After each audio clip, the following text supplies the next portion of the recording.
What's up, good people? We are back in the building. Y'all see the thumbnail. Y'all know what time it is. It's about to be going down. We got a good one for you today. We about to get it in, get it popping, get it started.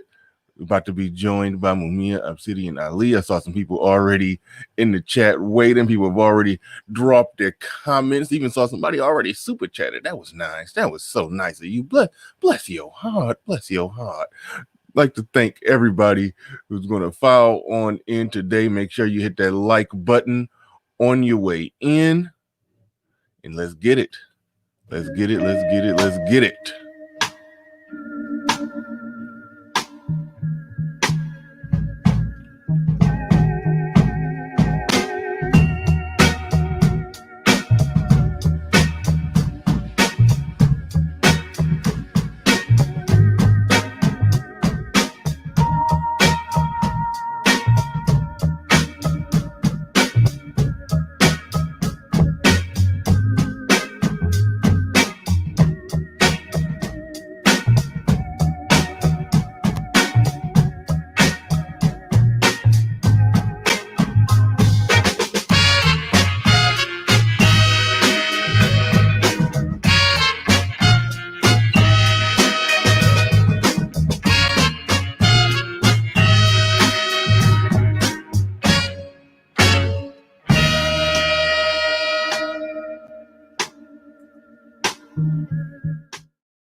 Peace, folks. This is X from TPOT Media. Open your mind and wake your black ass up. You know what time it is. Hit that damn like button as you make your way in the door. Grab a seat, settle in, get ready. It's the Grown Man House with your host, my man, Bernard Riley.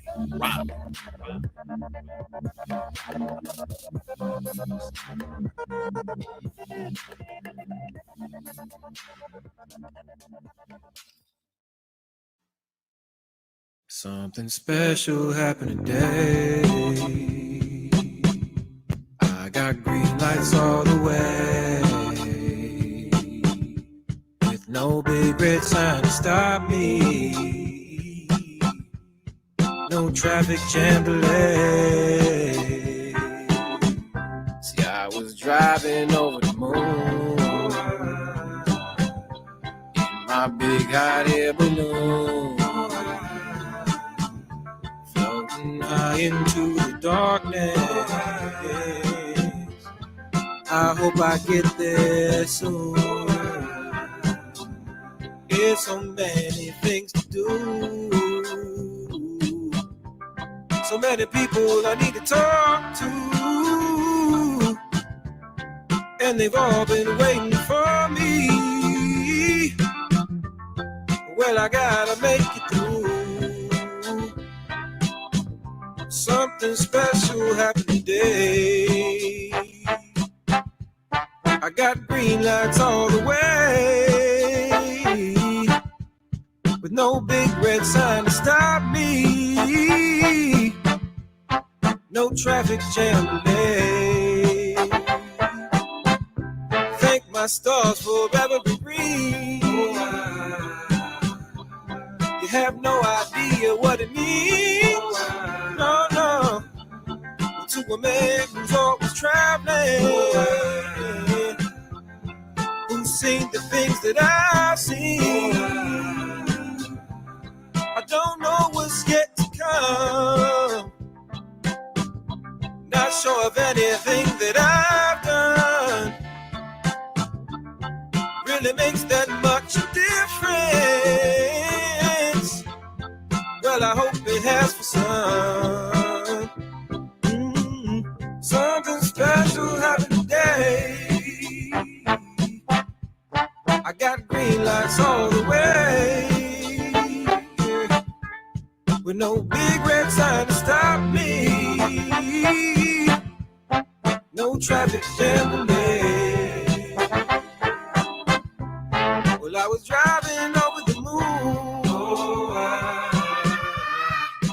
big hot air balloon,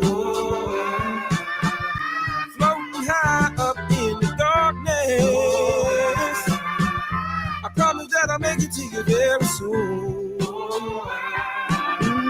Something special happened today. What's up, good people? What's up, good people? We back at it. We're back in the building. Happy to be here. Told y'all I was going to be getting fairly consistent on some, not quite 7 day a week, but 6 day a week. But I might come on tomorrow. I kind of got a show idea brewing for tomorrow, so that may be in the works. But I'd like to thank everybody who make it in, expected or unexpectedly, on this Saturday morning.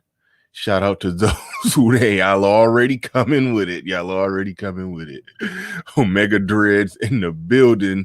I guess responding to the title that Obsidian says you should, that all men should pay for pussy. I think you're saying with. Oh no, I thought that was an I in there. See, I can't see. I thought you said with. See, that would have been funnier if you would have said pay for pussy with dot. I thought that's what you was doing. But nope, you're not as quick on the uptake as I thought you was. Well, I'm not as quick on the uptake because I thought you said something that you didn't say. Huh. You're saying what the hell? So Provider Speaks says, Lord have mercy. Omega Dread says, I'm sure the first payment is, and okay, I'm sure the first payment is, and this is a shocker, paying attention to a woman, which equals time less spent on purposes in working. But come on, this argument is tired. Interesting. I like the angle that you took. I want to do some research on the topic, Bernard, and see if we've had this discussion a billion times. Interesting. Says Soul Provider, it's a time loop. Oh my goodness. Omega Dreads, you're just swinging for the fences, just taking a kneecap to the show. God damn.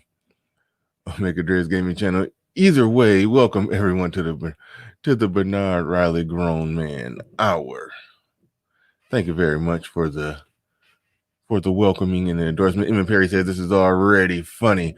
Omega Dread. So Provider, you mean Lord have mercy to give? Lord, that's so Provider. You mean Lord have no mercy to give anyone? Right on. Illmatic in the building. Tyrone Miles, what's going on? We all do. Some do it directly while others are indirect.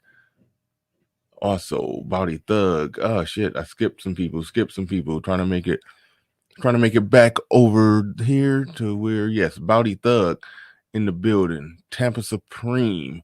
What's going on? He says, shout out to the old man and BR. And you sent a super chat. Bless your heart. Excalibur reads the title and starts screaming with his eyes. God bless Donald Trump. Shout out to Saladin El Rahim. Shout out D-Rock Den in the building. Says good morning, BR. Peace, oh man. Excalibur, American Negro. Says nice track.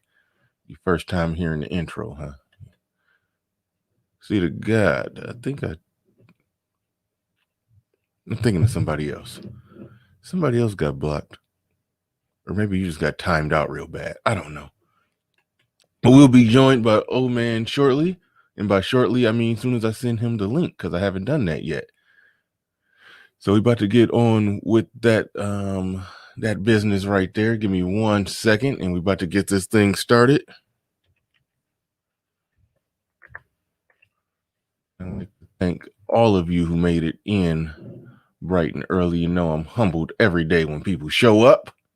Because you could be anywhere in the world, but you chose to be here, and I appreciate it. And I don't take it for granted. Don't take your support for granted. So yeah, that's where I'm at. With this. Just got to do a little bit of click. Let a click right there. But to what Omega Dreads was saying, I didn't want to say nothing because I wanted to let let it play out. But this will be a little different spin on it. It'll be a different spin on it. Trust me. It'll be a different spin on it if I see where this is going. And there it is. Oh man, it's just been sent the link. So we're gonna get the party started.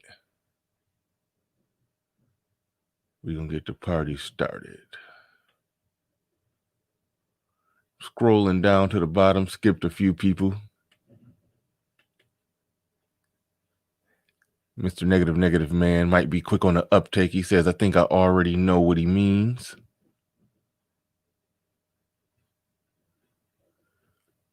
But we shall see. But he does have the link. The link is in hand.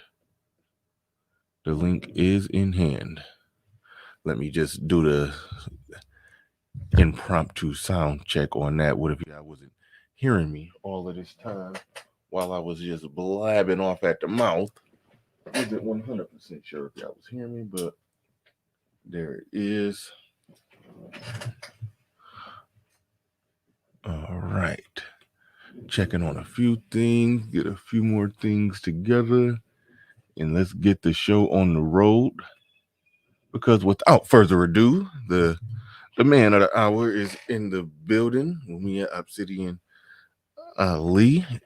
Like to formally welcome him to the stage. Coming to the stage. Oh man, what's up? What's going on? Hey, what's going on, Bernard? Feeling great. Great to be back. And thank you for being here. Thank you for inviting me here, I should say. Right. Yeah. Oh shoot! It's all a big blur now because I'm back on YouTube and I know I've been doing my radio shows on Mixler, but I hadn't realized that I've logged in over the past 5 years over 5,000 podcasts and live talk radio shows. Wow. And just on Mixler alone, I've logged in an untold number. So the Mixler website allows you to, when you're finished broadcasting, you can immediately upload it to their website. I mean, and you don't have any problems with bandwidth or uploading time, and the playback is crystal clear. I mean, it's fantastic. Beautiful sound, the interviews and everything, the mics and everything sound great. So, but it's taking me time because I've got such a big backlog over on Mixler. It's taken me a lot longer than I thought to upload the catalog. So what I decided to do is focus on uploading the catalog there. And that gives me a good out to come back on YouTube kind of sort of full time in the meantime. Because I figure this is going to take me at least another month or so to get it all hashed out. So yeah. So I'm back real quick before you go any further. I gotta stop the show because Solo TV 84 just came in the building. Shout out to you, salute. I appreciate you coming on through, stopping on by, and dropping some money over here. And I'm gonna get that right back to you. You know, your money's no good here. I'm a super chat that right back to you. But thanks, man. I appreciate you coming on through. Definitely got to shout out one of the pillars, put in a lot of work in this space. Even before I knew what the Black Manosphere was, I just was periodically seeing your videos. I didn't know what was what. Obsidian was the one where I really latched on, and then from him, then the algorithm hit me with everybody, and I was like, oh, this is the whole thing now. But like years before I stumbled into this space officially, your videos was popping up on my feed. So it warms my heart a little bit. You just stopping on in here and dropping the super chat on me, man. It does warm my heart a little bit. So salute and shout out to you. All right. Oh man, let's go ahead. Pick up right back where you was at. I just had to stop the show and acknowledge Solo TV 84 real quick. Yes, top of the morning to Mr. Solo TV 84 of the Twin Cities. I trust all is well with Heather. And let me continue. So so it's going to take me some time to upload everything. So I'm back over on YouTube, and I'm going to be running hard and hot over here on YouTube until I can get everything on Mixler straightened out. And then I'll be, on Mixler in the daytime and on YouTube at night. So that's the plan. By the way, speaking of night, are you familiar with a TV show, Bernard, called The Mandalorian? Yes, I watched season 1, and I know they started season 2, and I was very disappointed that they didn't just upload all of it at one time. I saw just one episode there. I was like, hey, I can't live like this anymore. Like, what do you mean just one episode? I was very disappointed, but yeah, so I did watch that one episode, but I'm probably going to try to pull back and just wait for at least 5 of them to get on there, but we'll see. But yeah, so Yeah. yeah. I was your sentiments exactly. The Mandalorian is a Star Wars. They've done TV shows before, but they were pretty bad. This is the first Star Wars based TV series that's actually good. It's really good. Jon Favreau of Iron Man fame is the guy that's behind this. They brought on, George Lucas gave it his blessing. It stars Pedro Pascal. Some of you may remember him as Prince Oberyn Martell from Game of Thrones. He played Javier Pena out of Narcos, and does an excellent job. And the reason why I'm bringing it up is because it made me think of you, Bernard, The Mandalorian. Oh wow! It's a Star Wars show, no doubt, and all the things you expect of Star Wars. But really, when you get down to it, it's a family show. And how it's a family show is not to give away the plot for those who haven't seen it, but you've seen it, so you know what I'm talking about. The Mandalorian, or Mando as he's known in the show, is a story about a single dad. I didn't look at it like that. I was, when I was watching season 2, at first when I watched season 1, I kind of understood it was, oh, damn, I don't want to give away the plot too much either. But at first I understood initially why he felt the need to protect. I mean, you could tell this from the commercials. He felt the need to protect Baby Yoda, as they call him. But then as it went on, I started thinking that he don't got that much of a dog in the fight. I was thinking that in season 2, but then it's ultimately like you said it right. Yeah, it's like they're de facto family now. That's like a father-son type of situation. It's like, Baby Yoda, or he's known officially as the child. But colloquially he's known as Baby Yoda. He's the same race as Yoda, so he just looks like a future Yoda. The Mandalorian culture is a culture where it's not based on race. You can be a Mandalorian no matter what your race. If you accept the Mandalorian creed, and you watch the show, so you know them saying constantly, this is the way. If you accept the way of the Mandalore, you can be a Mandalorian. And they have a strong tradition of fostering, of adopting, wayward children, stuff like that, into the Mandalorian ranks. That's how the Mandalorian himself became a Mandalorian during the Clone Wars. That shows that dynamic. And it really is, when you get down to it, I really love how Jon Favreau and these guys weaved in the traditional Disney dynamic of being a family-oriented channel, a family-oriented business. And they did it in a Star Wars way, and they did it, in terms of a single dad. And it made me think of you, because you're a single dad. Yeah. This is the way. Interesting. I didn't take all that from the show, but yeah, you definitely took it to an interesting place. I didn't even look at it as that much of a family show. Somebody else said that their take on it was that it's more so just like Star Wars. It's a lot of fan service in there. Like I know in the first episode, the first episode of season 2, he's going back to Tatooine. He's going, not back, but he's going to Tatooine. I think he was there in season 1 too.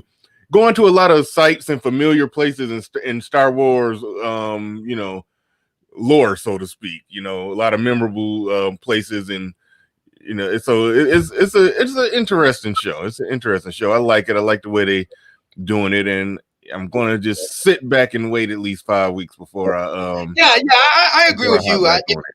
the Netflix model of dropping all the season in one hit has really has really caught on. So the old model of TV where you see the episode this week and you got to tune in next week, yeah, that really ticks a lot of people off. Yours truly included. I'm used to the Netflix dump of all the whatever season it is and then going from there. So maybe they'll change it. I don't know, but I got the Star Wars franchise has taken a beating in recent years with the notable exception of the Clone Wars, and which I really like, especially the way it ended. Go girl Ahsoka Tano, yeah, she got enough respect. But yeah, so it's really interesting that they've done this with Star Wars. So I'm glad they needed a hit. So if it's got to be a TV show, so be it. So yeah, I love the. They did good with Rogue One. Rogue One was good. I like Rogue One. Rogue One was good. Yeah. It was better than I expected. I didn't think it was going to be that good. So I finally saw it on Netflix. I passed on it when it came out because I didn't think it was going to be that great. But when I saw it, I said, yeah, it's better than I thought. As a matter of fact, speaking of Rogue One, there's supposed to be a series, and this is another Netflix Narcos tie-in. The Hispanic brother who plays Captain, I can't remember, his Andor or something like that from Rogue One. He's supposed to have his own series, like a prequel to Rogue One on Disney. So the Mandalorian is kind of creating space for other TV shows. Matter of fact, we all know that Obi-Wan Kenobi is going to have his own TV show. Ewan McGregor has agreed to reprise his role as an older Obi-Wan now, and in the years between A New Hope and him landing on Tatooine. So there's going to be that.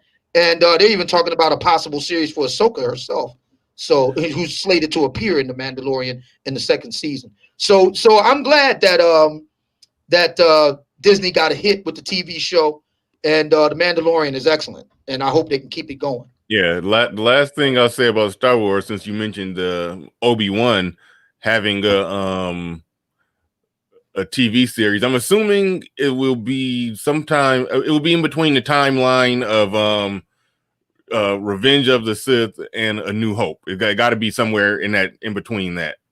Right. What I'm hoping that they do, I would love it if they made 3 movies, but if they just made one, I'll live with that all day.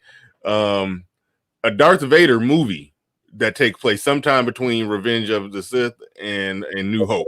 That's what they really need, because in Rogue One, that scene when Darth Vader sliced everybody up, oh man, I was like, we need more of that. that was everything right there, man. I was like, they need to build a whole movie with Darth Vader in between that time, kicking a lot of ass. Man, I would love that.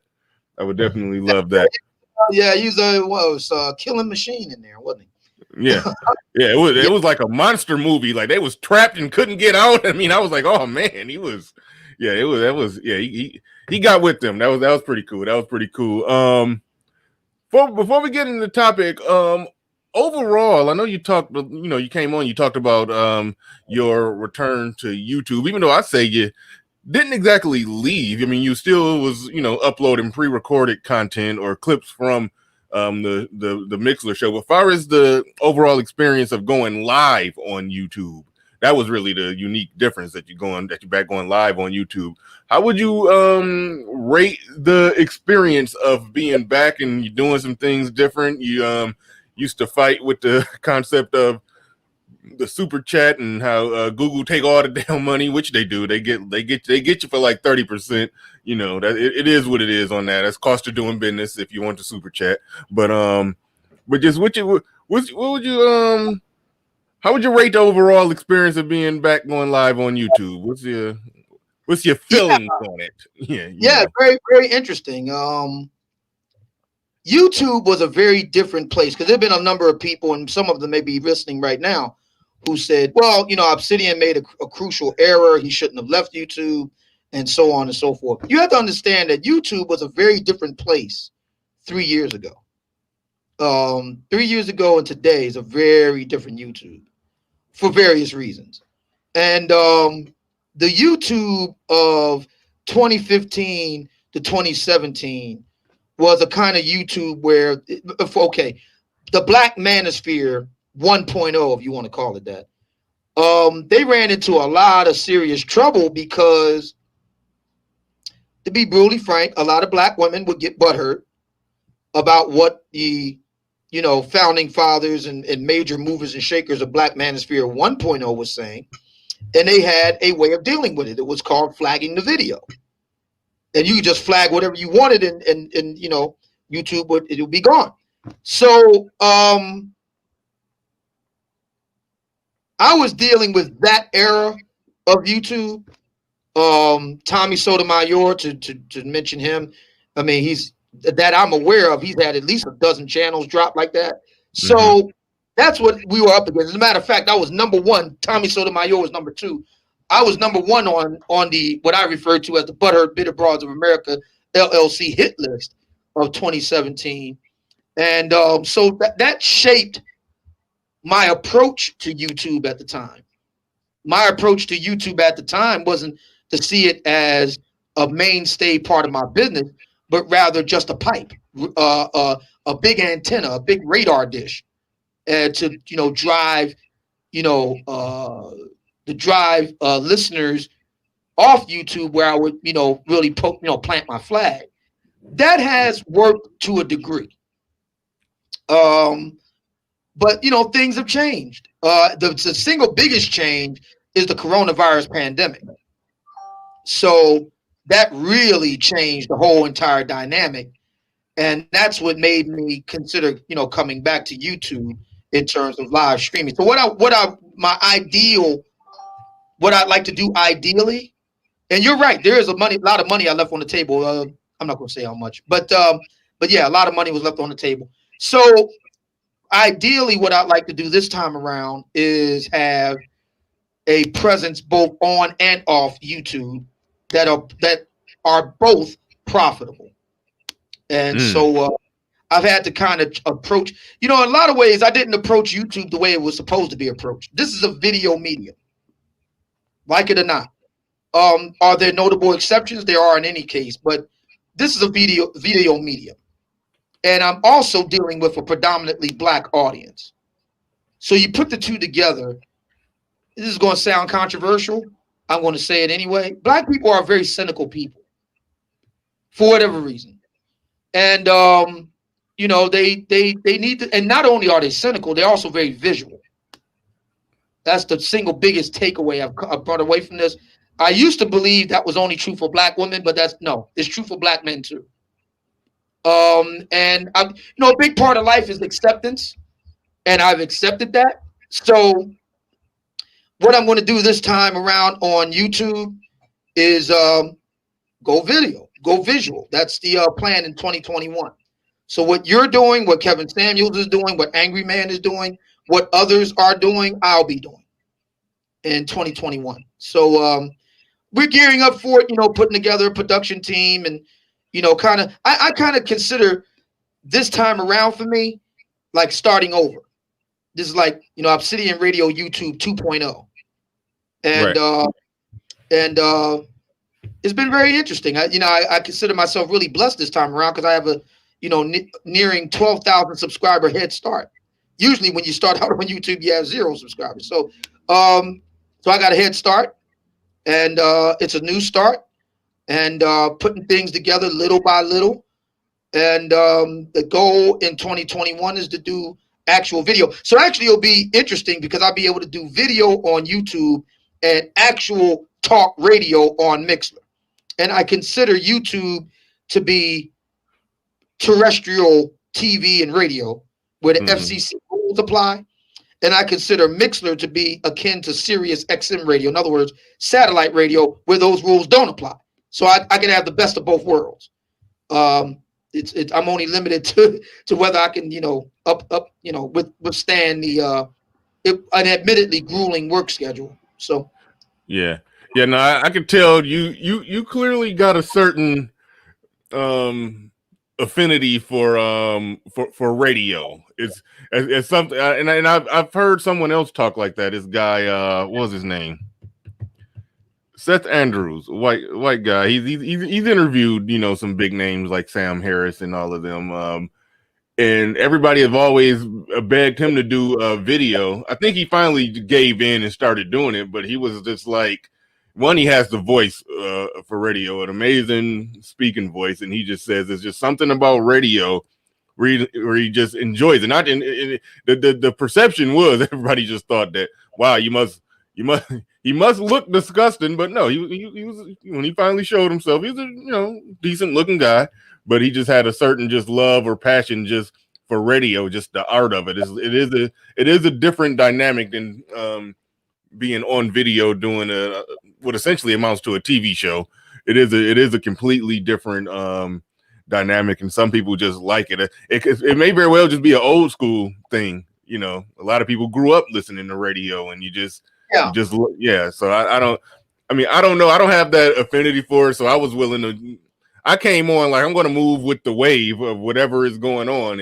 If just the audio aspect of it is like, if podcasting was more popular than YouTube, I would have just did podcasts with no video. But YouTube is the place where everybody's at. So I was like, hey, I'm gonna do video. But yeah, some people just have a love for just the art of radio, which you obviously do. So that was the thing that made me think he's probably never going to come back, just because I know you have a love for radio and you wanted to figure out a way to make that work, and you still may do it someday. A lot of your Tom Lakis, your inspiration, when he was strictly radio before I don't think he ever did anything on video. Yeah, he has done a lot of video. But to be fair, Howard Stern has. I see it as a new challenge. I like challenge. I like new things. I like new challenges. So I see the YouTube game of 2020 and beyond as a new challenge. I mean, let's be honest. There's a lot of people that kind of want to see me stumble, and I see that as challenging.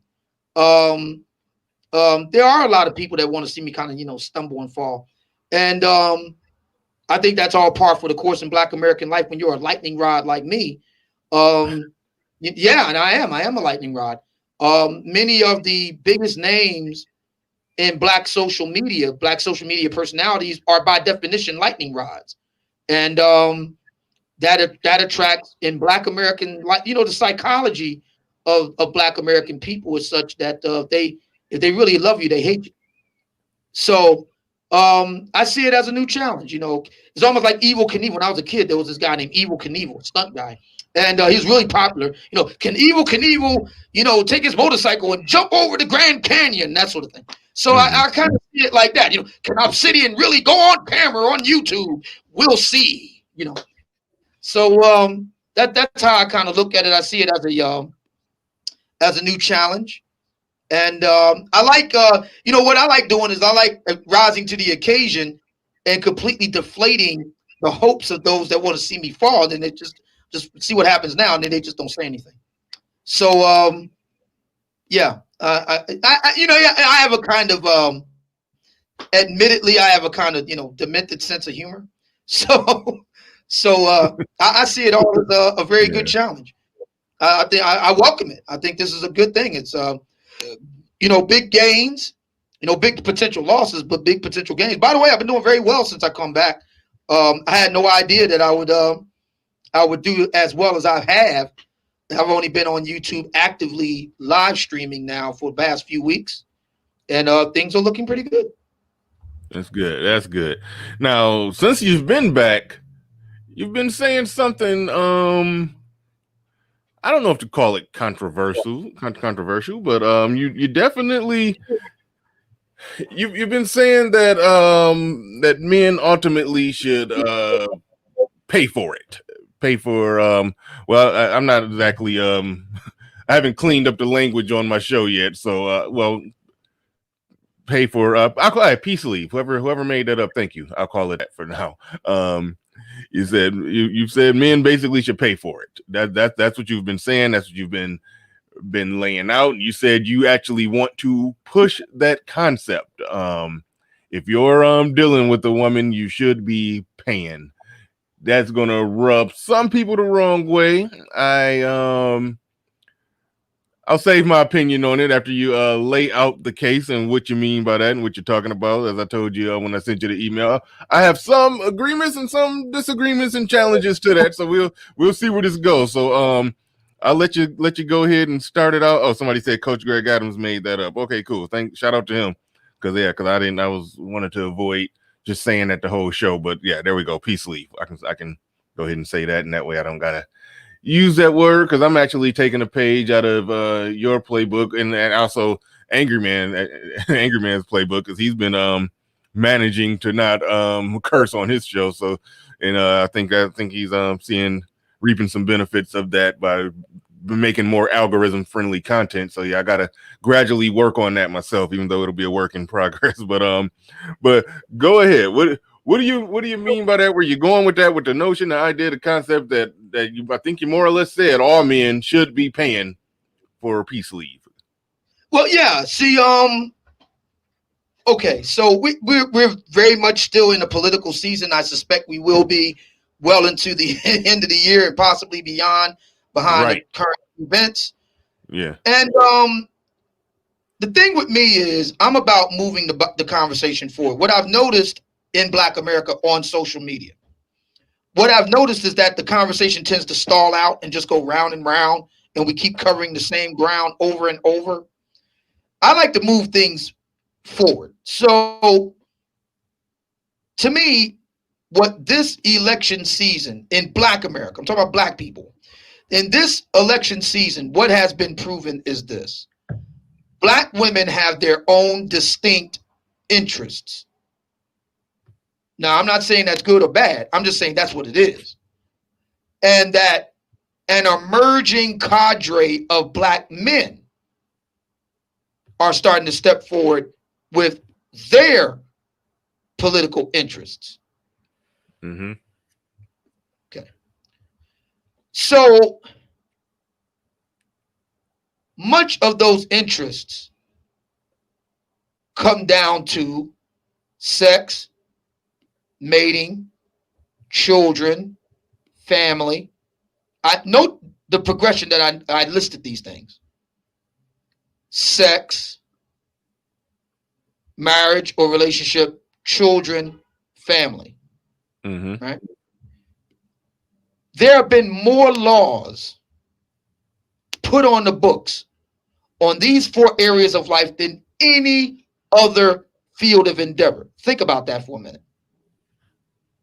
We're talking about war. We're talking about economic, tax policy, housing. There have been more laws put on the books in the areas of sex, mating, marriage, relationship, dating, children, family, than any other area of human endeavor.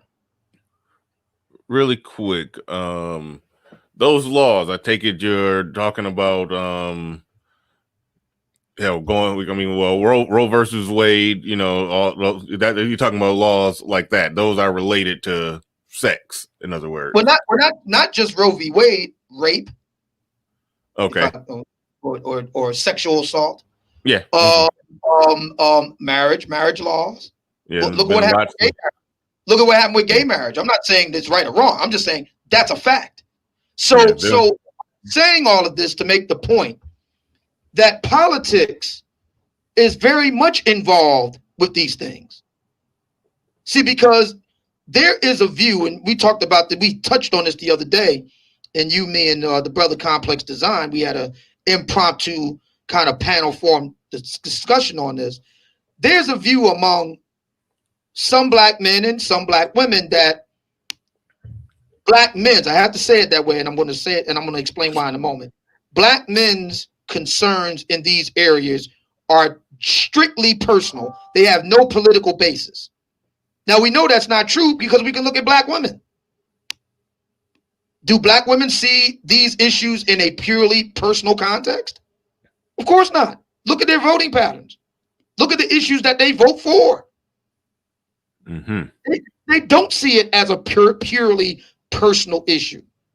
Well, very in a political context. Well, that's proven if you look at, for example, the the breakdown I did. I'll be actually uploading probably I meant to do it before the show, but I left it private by accident, which is fine because I'll just make it public after we get off the air. A clip of the conversation I had when I was talking about or breaking down the video from the cocktails with the Queens. They were talking a lot, a great big deal about how they were voting and voting Democrat, and they were saying black men ultimately need to vote that way to lift them up, to hold them down, to support them. Well, these are women who, if I was a betting man, I would say that at least half of those women on the panel were probably broke or broke-ish relative, compared to where they used to be. I'll say that. But be that as it may, I do think that they're doing well enough to where the problems of the everyday rank and file black woman is not really their problems, but they're passionately voting or passionately voting or pushing a particular vote. Why? Because they're looking at the collective group and they want whatever the regular rank and file black woman's issues to be in terms of everything that they want and get from the Democratic Party. And we've broke that down 7 ways to Sunday, as you say. So we don't need to exactly. Well, we may end up getting into all of that, but I'm not going to get into it right now in this particular part of the conversation. They're passionately voting for that because they see it sort of like how you're saying as a collective. It's not just individual. Them individually, they could care less. They got their own money. They sitting off somewhere. They don't. It's beneficial for them to just say, hey, I just want to pay less taxes on the little money that it seems like it will make sense for them to be on that route, but they're looking at it from that larger perspective. It's a very simple issue. Let's use Roe v. Wade for a moment. Hold on, real quick, Nuruddin, thanks for that super chat. I'll check out that video that you sent. I'm suspecting it may not fit what we're talking about right here today, but I definitely check it out. Thank you. And all the emails, when you send me emails, I appreciate it. Everybody, whenever people email me suggested content, I appreciate it. So yeah, feel free to do that. It don't bother me at all. But thanks, Nuruddin. I appreciate it. Go ahead, old man. Right. Let's take Roe v. Wade for a moment. So we know that, and I'm going to use because there are very few black Republican women, so, statistically insignificant. So I'm talking about de facto white, and you can make a case for Hispanic Republican women, but we're going to focus on white. White Republican women support Roe v. Wade too. And the reason why is what you just said. Even though they may be personally pro-life, they still want women writ large to be able to have the choice. Now, that's just one example of many that we can cite. Where the feminists were right about this. The personal is political. They weren't wrong to say that. The problem is when we bring it back to a black American context, we don't apply that to black men. It's only applied to black women. It's like one of the things that I like. Okay. One of the things a lot of people don't understand, I was talking about this last night on my show here on YouTube. I've had people, let's not mention any names, please, but I've had people say to me, how are you going to be a dating coach for the non-select guy? That's stupid. And they don't get the joke. See, if black women are going to argue for body positivity, okay, all women are beautiful. I mean, there's been money made on this. Doug, you can go look right here on YouTube and see ads by Doug. That's a major American company. All women are beautiful. Why can't we make that same case for men then? If the argument is that we're challenging conventional norms of attractiveness, that all of us have our own ways of being attractive, why does that stop with black men? Why don't we make that? Because we're men. Because we're men. That's why. Well, but see, you're still not getting my point. Okay, in making the point, in challenging the argument, it draws out the absurdity of it. Because you just got finished saying we're men, meaning men understand that's not true. All men are not created equal. Ergo, all women are not created equal. Men understand that in an implicit way, but it's never made explicit. If the argument goes that all men are not created equal, some men are more handsome than others. That's just the roll of the dice. It must also be true that all women are not beautiful. Some women are just more beautiful than others. That's just a roll of the dice. But it's never made explicit. That's what I'm doing here, making things explicit, because it forces you to examine yourself. It forces you to examine your argument.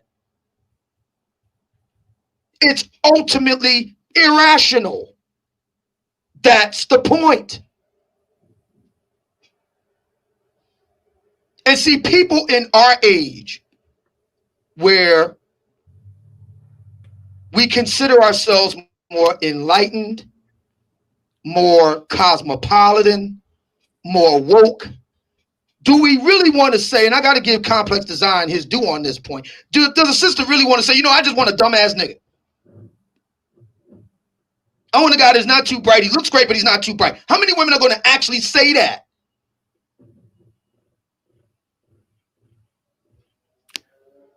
Even though we have evidence that lots of black women do actually get with guys like that. No matter what they say, their actions bear it out.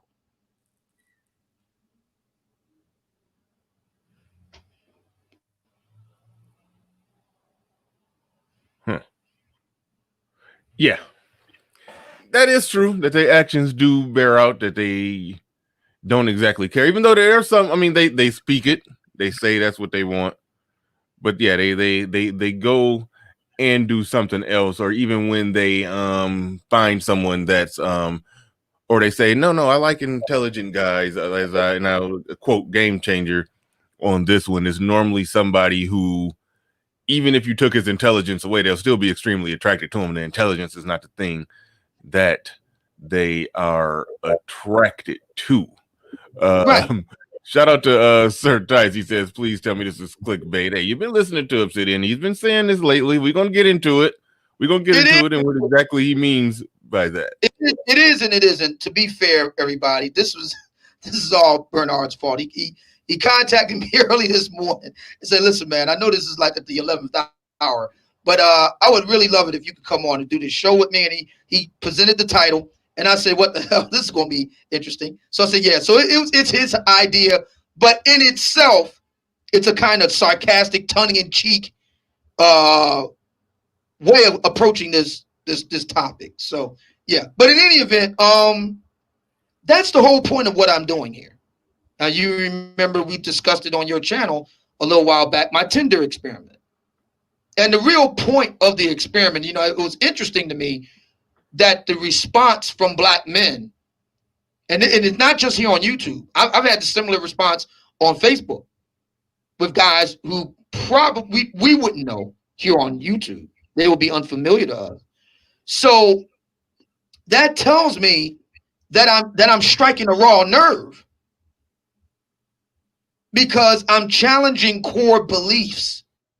Psychologists tell us that this is what cognitive dissonance is all about. When your core beliefs about something are challenged with actual information, but not doctrine, but actual facts and evidence, human beings are more likely to double down on their beliefs than accept the new information that is factual. Psychologists have shown us this. So that's what I enjoy doing. I enjoy challenging a lot of cherished beliefs in Black America along a line that is very important to us: sex, and which is second only by money. So you put the two together, you have a very explosive combination.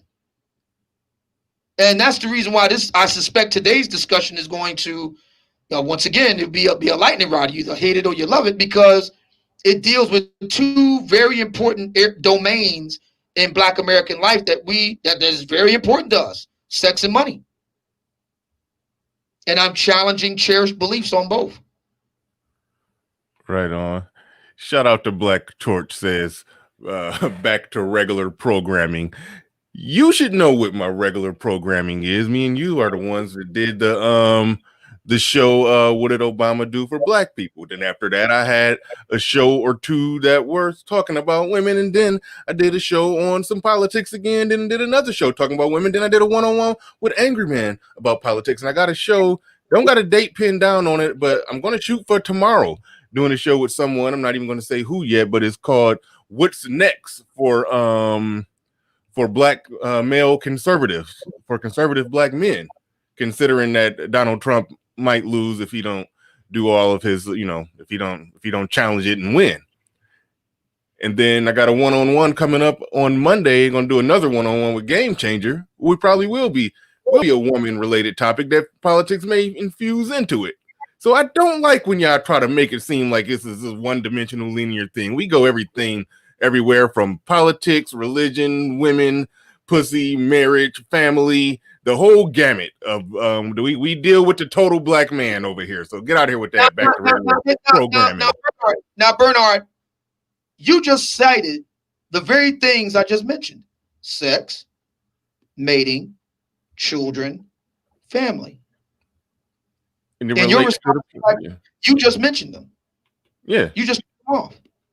Those are the core drivers of discourse in the black manosphere.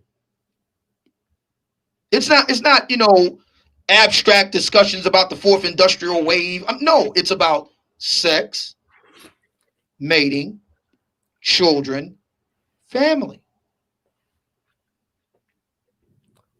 With a mix of business and politics, but even when we're talking about business, or I should say when we talk about politics, it's quite often related to, as you said, the politics of, how do I put this?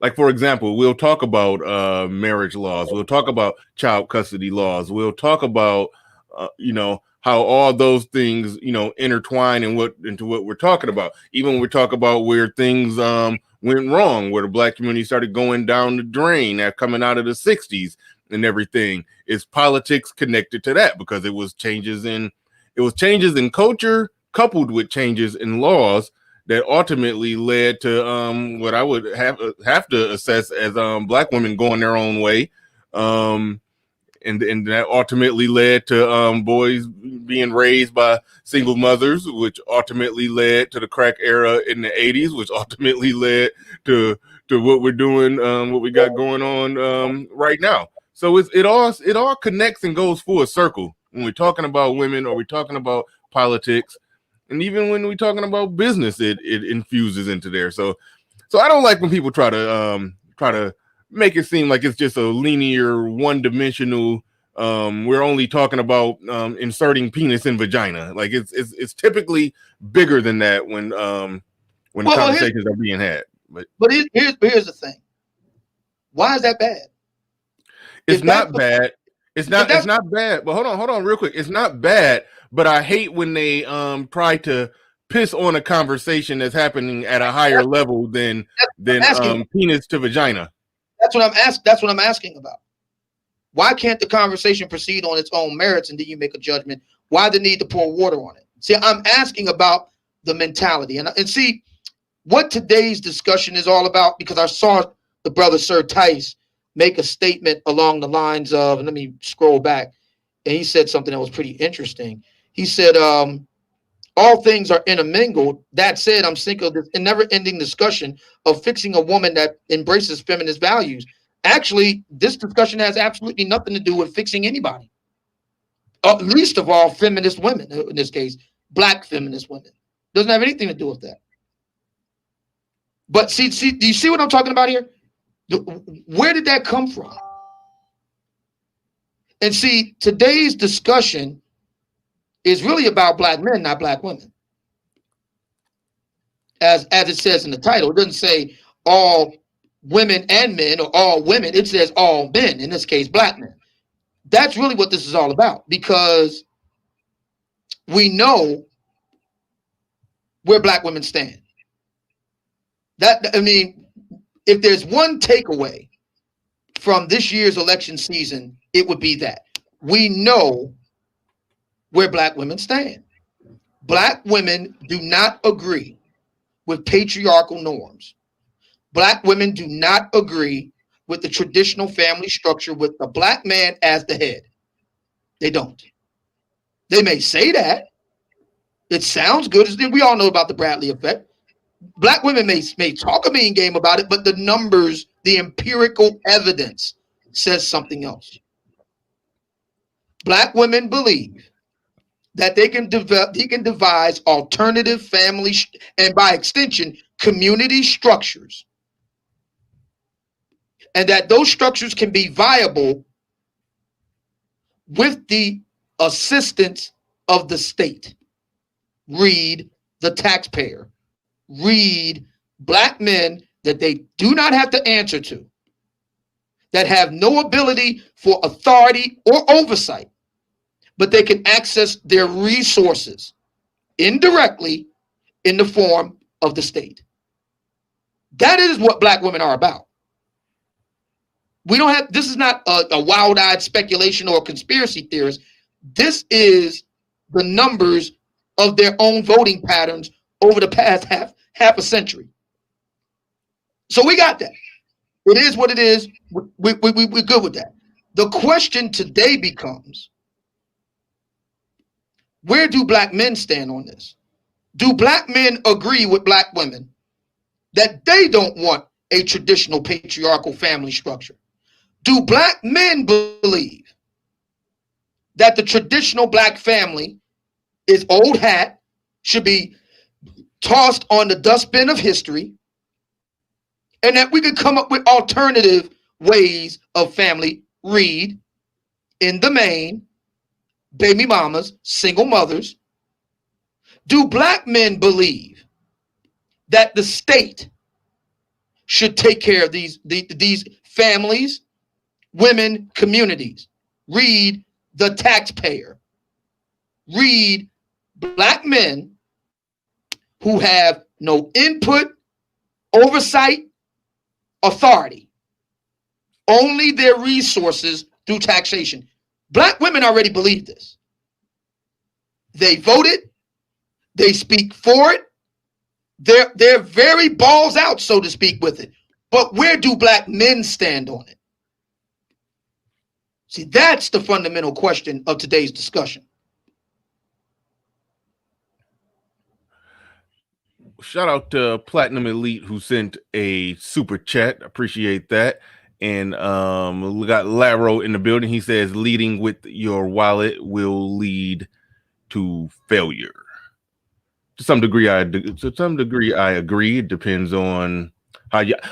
Somebody needs to define leading with your wallet. Because no. Hold on, real quick. Let me just say what I hear when dudes say that.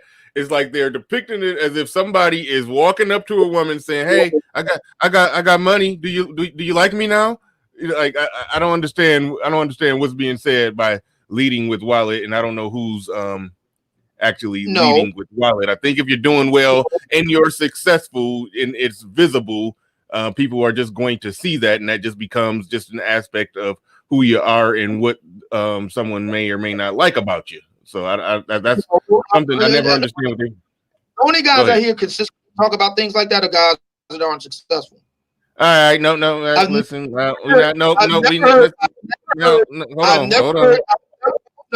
I've never heard a successful black man say things like that. I'm sorry, I just haven't. All right, we're not about to take shots at people like that. I mean, we're not doing that. American Negro. Hold on. American Negro. Hold on. I got Obsidian. I got a super chat on the screen. American Negro. The problem, says American Negro says, the problem we have with women should be blamed on. Okay, I thought I had something. I thought you had something serious to say. OJ and Nicole Brown Simpson was murdered. They changed domestic violence laws. #smack them. Dude. All right. Thanks for your super chat. I appreciate that. Game Changer, we had said something that prompted you to want to add something to the conversation really fast. You can go ahead. You got the floor. You got the mic. Go ahead and fire away. What prompted you to want to add something to the conversation? More than anything, the title prompted me to want to add something to the conversation. I really wanted to get in on this because I do think that that tricking, and and by that I mean directly paying cash for sex, is an area of opportunity for a lot of Black men that goes overlooked for cultural reasons. I think that the quality of Nanana amongst Black women has greatly deteriorated in the past several decades. And that's due to the fact that we as Black men are willing to take it. We're willing to take a depreciated value in order to have nothing at all. Paying for quality really sends a clear message. It sends that, we will not eat what you feed us just because without it, we will starve. Knowing that, it will force the overall quality to improve. Huh. Interesting. Obsidian, you got any thoughts on what he said there? No.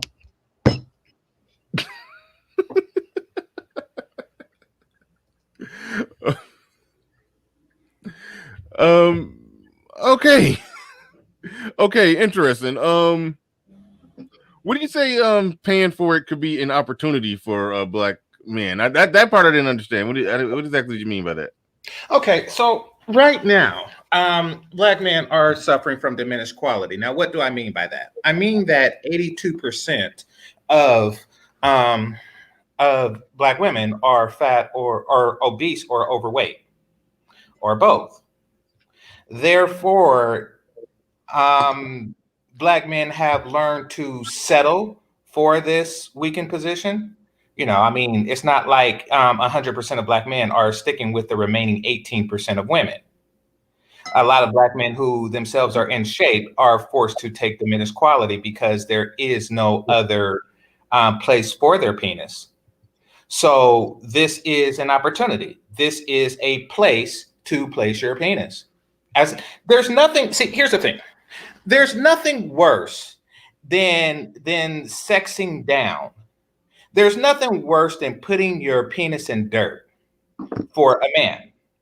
Other groups of men know this, which is why you rarely see other groups of men with a woman who is far less pretty than he is handsome. They know this because they will seek alternative, whether that's, abstinence, whether that's rigorous masturbation, which is what I do, or whether that's just focusing on other things while they increase their ability to access others. And sometimes it may include paying for it. Mm-hmm. So, all right. Gotcha. One thing that prompted this, because Obsidian has been talking about we've been talking about more or less how Black women, a lot of a percentage of Black women benefit from the system here, more or less. And he's always said, I don't want to pay for it. They want to go do this. They want to have abortions. They should have to pay for it. Or if you're the man who's dealing with that woman, nobody else should have to pay for it. You should have to pay for it if you're the man who's dealing with that woman. That's where the idea where Obsidian was saying that everybody should have to pay. They should have to pay for the woman that they're ultimately dealing with, rather if it is coming from by you're dealing with her long term. Yeah, you should be a man. You should be paying something, or even if it was just a quick transaction, just that's on the table as well. Yeah, that's where I'm coming from with this. I'm talking about politics. I'm talking about how policy informs all of these different things that you just mentioned, and that there's a real question on the table here for Black men moving forward. Now that we know that a significant percentage of Black men are peeling away from the Democrat Party yet we have a majority of black men still sticking with the Democrat Party, it raises this question that we have on the floor here. See, I think a lot of black men would rather, it's like, I'm listening to Game Changer. Back in the 80s, there was something known, you might know about this, the two of you, maybe. There was something known as government cheese.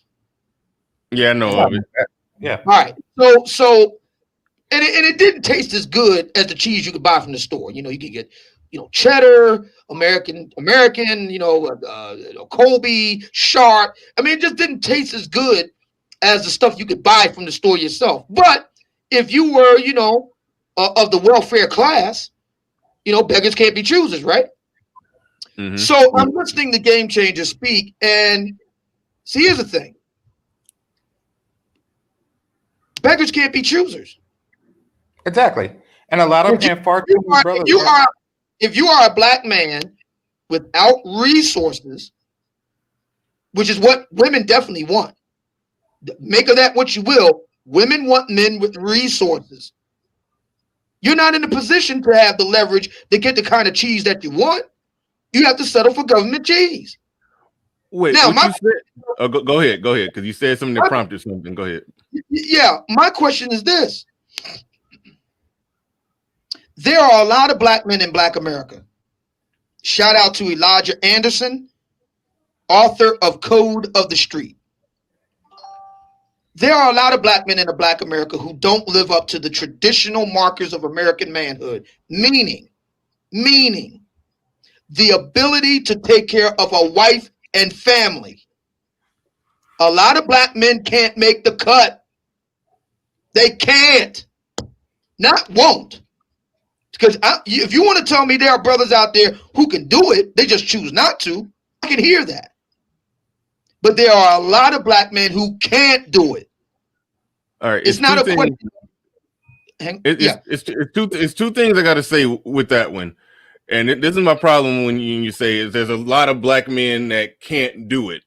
The only problem I have with that, and I've talked about this data and has presented this data all the time, how the average black man makes more money than the average Hispanic man, but there's no discussions about how the average Hispanic man just can't do it. That's one thing I want you to file away. The other thing I want you to respond to is that there was a whole generation of women who were in the situation where it was more or less a traditional situation. They burned bras in the street to get away from that situation.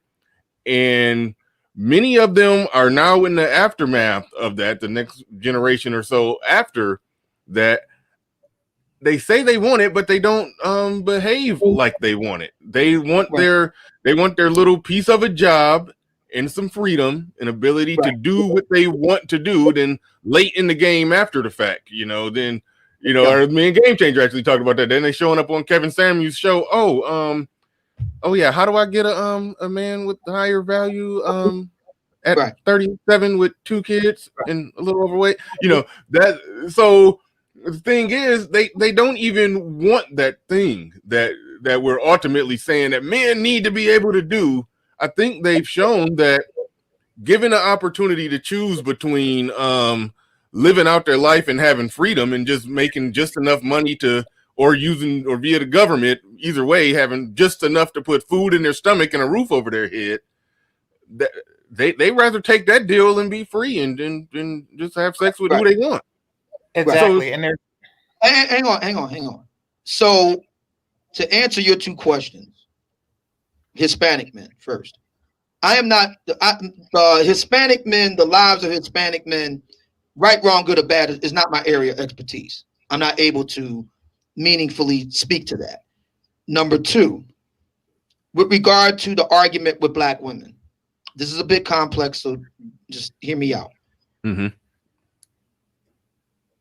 It is true that in the past, 40s, 50s, early 60s, even 70s, a black man could come out of high school, go to a factory job, make a nice middle class living to send his kids to college and have a vacation. We can debate whether or not that's right or wrong. Women expect more today. They expect more. They expect more from them. I'm not defending it. I'm just simply saying that's what it is. You mentioned Kevin Samuels. So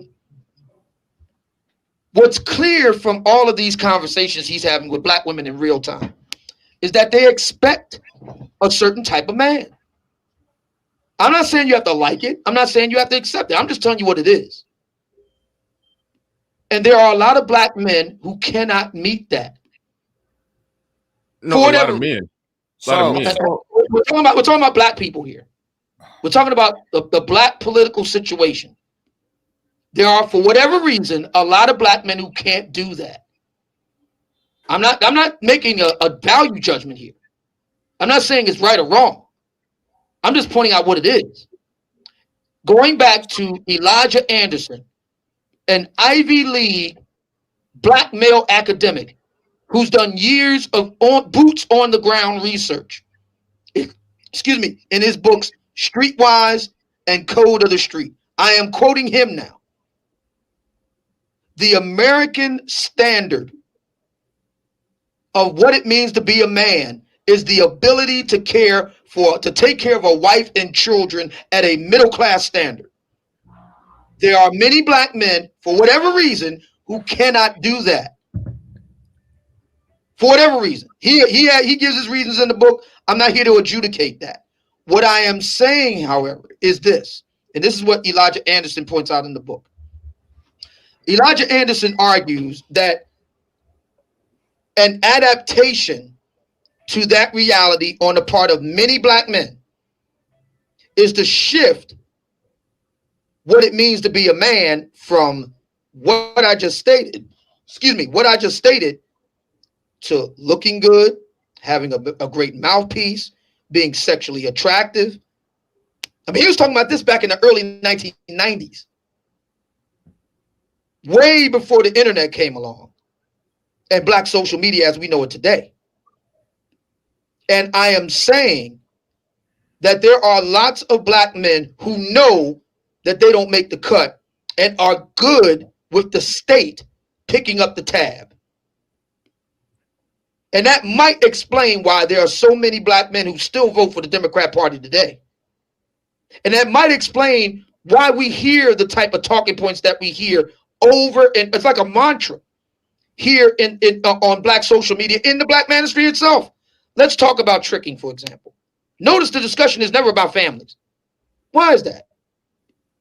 The discussion is never about a wife. Why is that? Now we hear the pat argument. There ain't no women that's worthy of being a wife. Okay. But even when the discussion shifts to women outside of a black American ADOS context, you don't hear a whole lot of discussion about wives. There's a few. And the fact that they exist, their exceptional appearance underscores the point. So there's a there that we have to contend with, and I am saying it plays out in a political context, and I am saying that it is one of the major moving parts behind why so many black men today in 2020 support the Democrat Party, because they understand that the Democrat Party is big daddy government, is the welfare state. They're going to pick up the slack where you're lacking. You don't have to pay for the women that you're having access to, because the state, read the taxpayer, will do it. So, okay. All right. Well, real quick. Shout out to Osama real quick. He says, Bernard, I will make a post about income/high value men that will kill this talk. You can highlight it. Cool. Gotcha. I'll be looking out for that. Also, Pablo says something very interesting. He says the difference, Bernard, is that the level of expectation of the Latinas is different than black women. Latinas are more culturally willing to form a family with a blue collar Worker than black women. And I think that speaks back to what I said about how the average Hispanic or Latino man makes less than the average black man. So to talk about, I don't understand that you agree, but so to talk about what black women want and what they expect, and drawing a line as a man needs to be able to take care of a family of four, in an upper middle class or middle class lifestyle, then we got to juxtapose that with the fact that 72% of women work, most women work in their marriages. It does turn into a moot point to me to say that most black men can't do something that apparently most men are not doing across the board. It just seems like another bend over backwards, figure out a way to kick dirt on black men. That's what it more. Can I speak? Hold on, real quick, before we go back to you. Hold on. I do want to see what Game Changer had on this one. Go ahead. Okay, so yeah, you're right, Bernard, and Obsidian, and that is that Black women have raised the standard, and they have decreased the value. Basically, they used to ask for the same thing that Latina women are now asking for, and that is just a economically stable man that's viable and can support the basic needs of himself and his family. That is no longer the case. They want a Birkin bag too. What we see on the Kevin Samuels show is a request for a high value man, not the things that I just mentioned. So we have to ask ourselves, what happened? Like, what would make somebody increase the price of something without increasing the value? That's like saying, this car or this house or, this, I don't know, bicycle or whatever costs 10 times more than it once did. And it is 10 years older than it was. So what's with the economic shift? Well, the thing is that unlike black men, Black women are willing to accept a all or nothing approach. They set a bar and they say, something, if a man does not meet this particular bar, I am willing to remain single. I am willing to masturbate. And yes, Black women are even willing to pay for sex. Black men are far more reluctant to do that.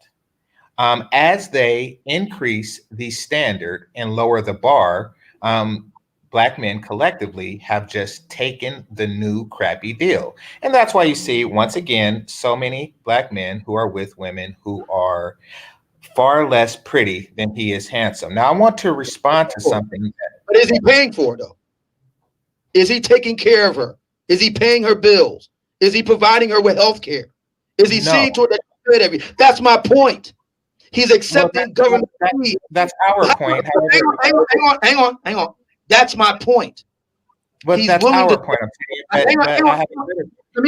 Let me finish. That's my point. He's willing to take government cheese if it's free. Okay, so thank you for highlighting that we share a point, Obsidian. I want to expand on that point. Illick Spain said something interesting. He says, WTF am I hearing? Black men tricking. We much better than that. Okay, I think you want the THAN, not the THEN, but nevertheless, it's a very interesting thing to say because, we're not actually better than that. We're far worse. You see, we are the race of men. We have become the race of men who is willing to embrace and call queen all the trash of other men's race and our own trash. Basically, there are a group of women that no other men on the planet would sleep with that we would. Right. So the question, Jesus Christ, Obsidian, please. But I'm featured on the show. No, I get what you're saying, but you're chronically interrupting. That's very rude. Hold it. All right. On the show. Okay. All right. Let's break that up. Okay. Game Changer, go ahead and finish your point. Then we going back to Obsidian. You see, we define greatness, Mr. Payne. We define greatness as what we get for free, and no other group of men do that. Definitely, the quality of something acquired is something. Now, as far as the zero option, which is what the reason that Black women are far less pretty than their mate is handsome. The reason for that is because they were willing to opt out of the existing deal. Now, in order to do that, we have to cope with the fact that we will not receive the same sexual intake that we will. And if your method of coping with that fact is to pay for it directly, then by all means do so. Anything is better than what we're doing now. The fat slobbish women with 8 kids and a messed up disposition and she smells like that hair glue. Anything is better than what black men are putting their penis in now. So to say something is undignified about tricking, there's nothing more undignified about sexing women that are beneath you. Nothing. All right, Sir Tice. I'm going to go right back to you, old man, after I get through these super chats. All right, Sir Tice in the building. He says, if the stateside B-Dub expected more, please explain why their overall appearance doesn't reflect that. What they say in social media posts equals what they chose. Thank you very much for that, and excellent point, Sir Tice. Very easy. Also, it's very easy. It's the welfare state. Yeah. It's very simple. Look, we're going round and round on this. We already know these things. The question becomes, are black men good with the welfare state? Yes or no? They may say they don't, but their actions say something else. All of these women that we're talking about, somebody's banging them. And these women are being taken care of. The guys are banging them, and we're picking up the tab.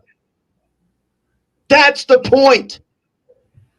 We have removed the need for black women to contend with black men, to keep up their appearance. Why? Because Big Daddy government will take care of you, and he doesn't care what your dress size is. There are a lot of black men that are good with that, because a lot of black men can't take care of a woman that way. Can't pay her bill, can't pay her health care, can't protect her. That's the point. And I think, hold on, real quick, game changer. I think it's a more important factor in the equation. I'm going to get to in a second. Seeking My Creator says government cheese is never free. Thank you for the super chat. I appreciate that. David Johnson in the building. He says, I don't mind giving a woman a few crumbs, emphasis on crumbs, just as long as she earns it. You're making them earn the crumbs. All right, right on. All right. See, here's the deal. And I already alluded to that Obsidian. The guy that, okay, there's a percentage of men in all races that not equipped to ultimately take care of a woman or take care of a family. Okay, I think we can all understand that. It comes down, and this speaks to a lot of it circles round robin back to a lot of your talking points, where do they really want that? If choosing between I'm talking about a regular woman choosing between a regular guy who's just making some regular money and being in a committed, monogamous, regular relationship with that regular guy who she actually qualifies for, would she rather have that, or would she rather make her little bit of money, or like you say, have everybody else collectively in the country pick up the bill to, fund her ability to eat and have a roof over her head? Or would she rather just work somewhere, at some call center and make just enough money to get by and have her freedom and just go and just have some sex with, whatever, the most select guy she can get some sex from and be third or fourth in the rotation of him, than to be in that structured situation that I described with a man she actually qualifies for. So I don't think it's just that the men are not rising to the occasion. I think the women don't want the actual man that they actually qualify for to be in an actual monogamous structured relationship with. They want their freedom. I think we're conflating some things here. Okay. I think we're conflating what you guys are talking about with what I'm talking about. I'm talking about policy. You guys are talking about something else. I'm talking about the effects of the welfare state over the past 50 plus years. You guys are talking about something else. Yeah, no, I'm actually on the welfare state because it was the welfare state that ultimately got her in a place where she don't have to make the right decision. I Okay. described what the right decision was, and I Okay. described what the wrong decision was. Yes, Okay. there's a percentage of men who's okay with making the what ultimately would be the wrong decision for her life because he benefits from it because he gets a third chick in his rotation. So I get that part, Right. but the So part that guy with the 3 chicks in his rotation, is he a Republican or a Democrat? definitely a Democrat. Yeah. Okay. So is the guy that's the regular average Joe who actually makes more money than Jose, is he a Democrat or a Republican? He it's a higher chance that he's probably a Republican. Higher chances he's a Democrat. Well, higher Why? than the other guy. Higher than the other guy. Why? Why do we say that? Because we know for a fact that right now 82% of registered voters in Black America among Black men are Democrats. That's why. So you have to ask a question. Why is the brother who's got the 3 chicks in the rotation, and why is the average Joe brother in Black America both more likely at a rate of 8 out of 10 to vote Democrat? Why? Yeah, we were sold the Democratic Party, and we just a lot of us just fall in line like sheep and not waking up to it. How about this? Let's take this one at a time. The guy with the 3 chick rotation, we know why he's voting Democrat. It ain't got nothing to do with Manchurian candidate, MK Ultra type brainwashing. It's because it's in his interest to be able to access women he doesn't have to pay for. Right, I agree with that part. Now we got to go to the average Joe guy. Mm-hmm. Why would he vote Democrat? Average Joe working man in Black America. Why would he vote Democrat? I don't know. I was that average Joe working man. I was voting Democrat, and I was having some serious cognitive dissonance when I started realizing this party has nothing for me. I'm basically out here grinding. They're perpetuating the victim mentality. Everybody I see voting that way. So I think it's just some serious cognitive dissonance that the average the hard working man is having. Let me allow me to introduce this into the conversation. Okay. We listen to a lot of everyday brothers here in the Black man. I'm talking about what they say, not what Black women say. They say you need a 2 household income in order to make it today. They say that, not anybody else. We're talking to them. They say that. You talking about the men say you need a 2 household income? Yes. When these discussions occur, I have just been quietly listening to what a lot of brothers say in the chat rooms, what a lot of brothers say on the air. You have to have 2 incomes. What are they saying? They're saying that they don't make enough to provide a kind of lifestyle that many Black women expect. I'm not saying that that's right or wrong. I'm just telling you that's what it is. Could it be that they perceive the Democrat Party as being more amenable to assisting them along these lines than the Republicans? No, if they're talking about 2 people getting together and the man working and the woman working, like that right there, that's called most marriages in the Democratic Party is not helping that family because 2 incomes together, you wouldn't qualify for any welfare or assistance either way. So that guy, the Democratic Party, isn't helping him. And a lot of couples in that situation, putting their money together, if they put it together and they combine for over 6 figures, they'd probably be in their best interest to start voting Republican. So it's not helping that guy, but it is helping the guy who's not trying to be in a stable relationship. Hey, that's his freedom, his choice. No, I've lived that life for 4 years. I was a single nomadic man, just had a little mini rotation here and there. I was that dude for a little while. Yes, that system is beneficial to that guy. Okay, but what you just described right there, no, it's not beneficial to him. All right, so let me come at you with another question. Okay. So since we know these things are true, I'll accept the argument about why the average Joe in Black America votes Democrat. Okay, I'll accept that. Here's another question. Why are they cool with a smaller cadre of black men essentially rent seeking on them? Why are they okay with that?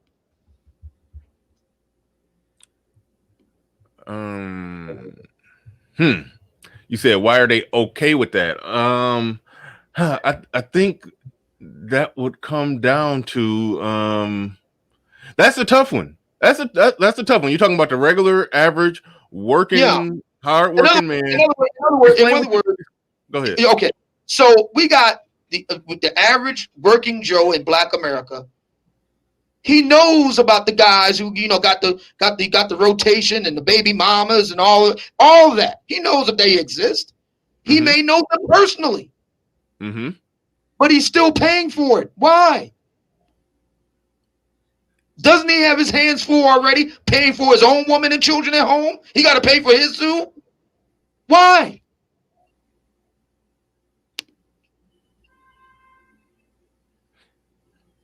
Yeah, you're getting right to the core of why it doesn't make sense for a family man who has his family that he working hard for, that he taking care of, whether his wife working or not, whether they putting two incomes together with however they doing it. They're a family that's working hard, making it in this country. Yeah, why vote for people why vote for people who aren't doing that same thing? Or why vote for policies that and the same thing that you're doing? Yeah, I know that you're cutting to the core of it, of why a lot of hard-working married men vote Republican. I think you're cutting to the core of it. All right, let me come at it another way. We know. Real quick, hold your thought real quick. I don't want to get behind on these super chats. Spartacus Jackson in the building. He says one reason that brothers have stopped tricking is because of the red pill. Kevin Samuels podcast this week titled "Are Modern Women Cheaters?" proves that a woman must be vetted to qualify. Thank you for your super chat. I appreciate that. Also, don't want to let. No, I saw another one. Justin March. I don't think I shouted you out. Thank you for that super chat that you sent. Sir Tice back in the building with another one. He says, for your suit jacket fun. Yeah, man. I was actually planning. I keep saying I'm going to buy a bow tie, but I'm getting out today. Might buy a little something. Never know. Please get the self-tie ones. Yeah, I don't know nothing about bow ties, so I'll try to figure it out. David Johnson. Please get the self-tie. You do. Okay, and I had to learn how to actually tie a bow tie. I don't know how to tie a bow tie. Haven't wore one as an adult. So yeah, but anyway, David Johnson in the building. Just know manipulative people don't appreciate or respect kindness. Very true. Very true. Also, where we at? I think that's it on the super chat. I'd like to thank everybody who supported the show thus far. Appreciate all of y'all. I gotta remind you to hit the like button and remind myself to hit the like button. I'm just now doing it. So you go ahead and do it now that I've actually led the way and liked my own goddamn show. All right, you make sure y'all hitting that like button. Appreciate everybody who came on through here. All right, go ahead. You were asking me a line of questions. I had to cut you off to get to the super chats. Go ahead. Yeah. Oh man, you got it. Yeah. So since we agree on that one point, it doesn't make any sense for the rank and file average Joe black man in America making an average salary according to blackdemographics.com. That's about 42, 43 grand a year. Married or otherwise booed up, taking care of a woman, more than likely kids. He's responsible for them financially. It doesn't make any sense for him to vote Democrat knowing that there is a smaller cadre of black men who have sexual access to black women in not all times, but many times, also siring children. It makes absolutely no sense for him to vote Democrat knowing that the Democrat Party, being the welfare state party, is going to essentially cover this guy's financial obligations using said black American average Joe's tax money. Okay, so we agreed on that point. Next question. It is a fact, not an opinion, a fact. Women cost more in terms of health care, in terms of housing, and so forth. That's a fact. Government statistics. Question. Again, these women may indeed have sex lives, but we know that sex just doesn't end for women with sex. They still got to have the lights turned on. They still got to have a roof on their head. They still got to go to the doctor for the regular checkups. They still need some degree of security. They got to eat. Who's paying for all of that? We know the top 6 occupations in Black America for Black women are not high paying. The most high paying of them all are registered nurses and elementary and middle school teachers. Neither one of them are cracking big money. Less than barely 10% of Black women, barely 10% of Black women make $75K or more every year. This is blackdemographics.com. Only 10% of Black women who do attend college have a graduate or professional degree. So we know that the vast majority of Black women need government assistance. Shout out to blackdemographics.com. Black women get more government assistance than anybody else, proportionately speaking. Almost 30% to damn near 14% compared to everybody else. So again, all these Lotharios and players and slayers, who's picking up the tab? And why is that okay?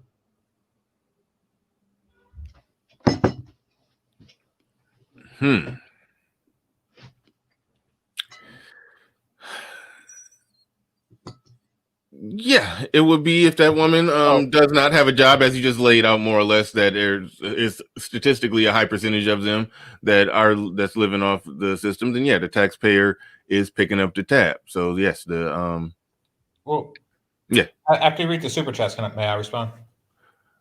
Yeah, you can go ahead and respond to that because I don't got too much to add to what Obsidian said right there. So yeah, if you got a response to it, that'd be great. Big Mac in the building with a super chat. Appreciate that. There is a misconception that brothers are the ones that want sex for free. White men coined the term game/price discrimination. It was actually the 90s. It was actually 90s hip hop where Black men felt that you needed money to get an attractive woman. Okay, interesting. Appreciate the super chat. Go ahead, Game Changer. Oh no, I was just saying I see what Big Mac is saying. He's basically saying that that some guys, many Black men, are actually delusional, in the sense that they don't actually see what they're doing as tricking when they go to the club and make it rain and stuff like that, because they do it with a hip hop swag. They don't actually see themselves as tricks. We have a very interesting dynamic in the Black community because a lot of men pay for sex and then for others trick, which is a very, and I've always scratched my head on it. Okay, for example, the movie Dead Presidents, right?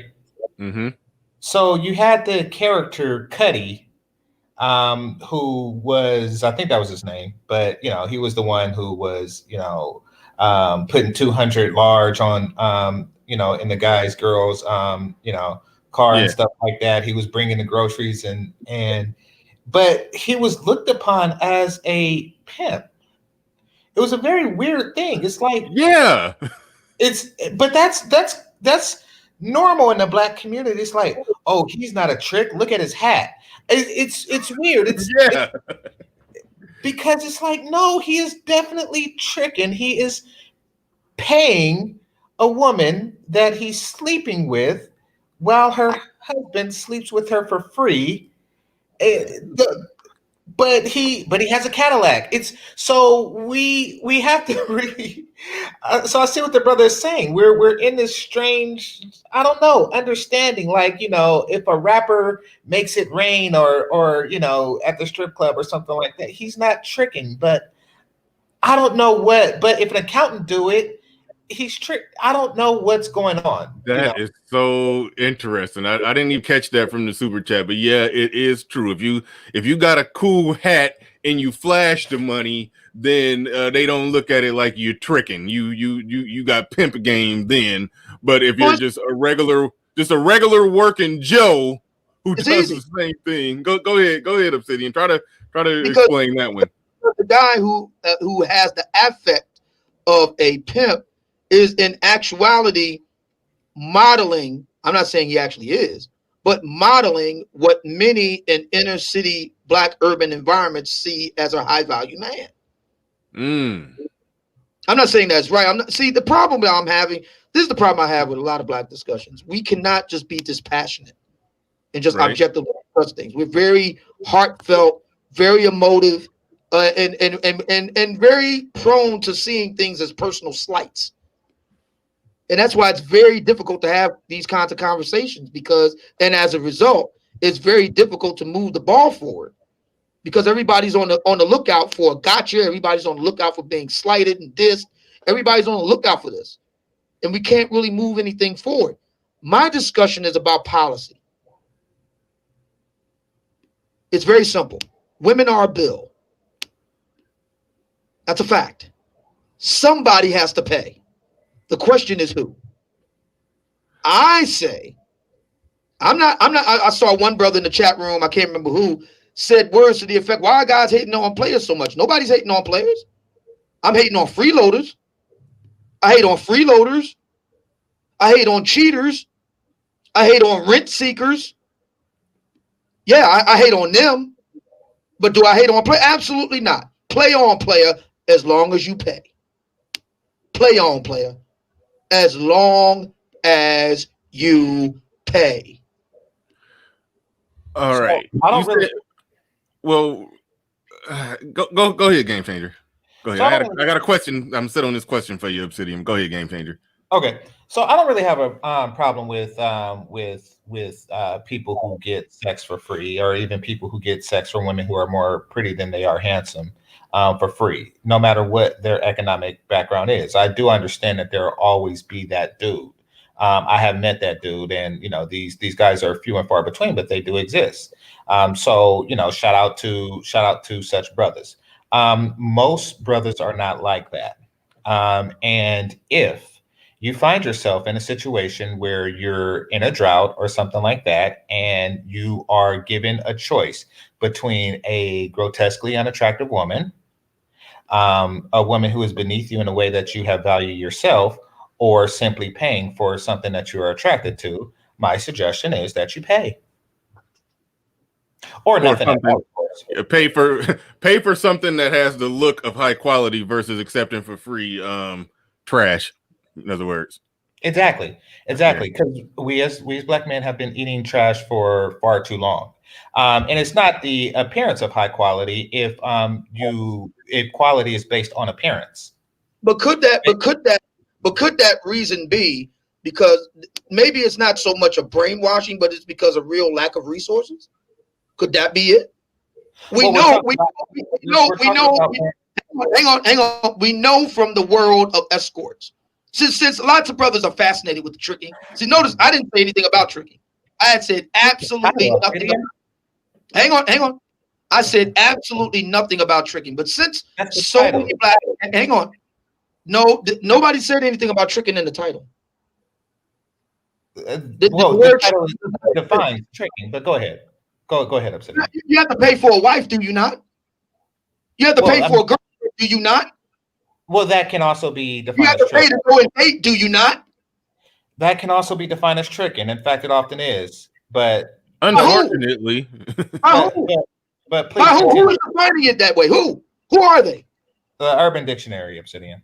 Okay, black men. The same black men that Elijah Anderson talked about in Code of the Street. Okay. So now, since that's the argument, I'm easy. Let's do it. So we know from professional working girls that black men are the cheapest. They're the ones that want to haggle you down, want to blow your back out for the free or as little as possible. That's what professional industry pros say. Not me. You can find them right here on YouTube talking about it. There is an unspoken rule among working girls, black, white, or otherwise, foreign and domestic. Avoid black men. They're cheap. That's it. All right. All right, Don't hold on, real quick. Perfect Storm in the building. Thank you for the super chat. I appreciate that. He says, "Well, if we pay, the price has to be reduced due to mileage." Good point there. Fair point there. Maurice November in the building. He says, "Will it be possible for the Islamic brothers to speak to core principles of the Islamic marriage system?" Interesting. Is extremely honest about male nature, female nature, and family leadership.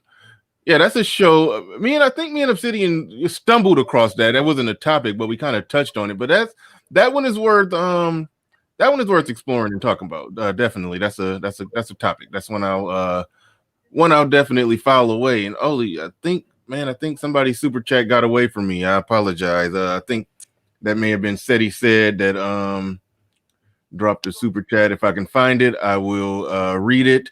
He says, "What if you want a second nut?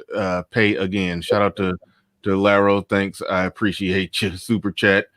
Let me see if I could find what Seti said typed real quick. Appreciate all the brothers who support the channel.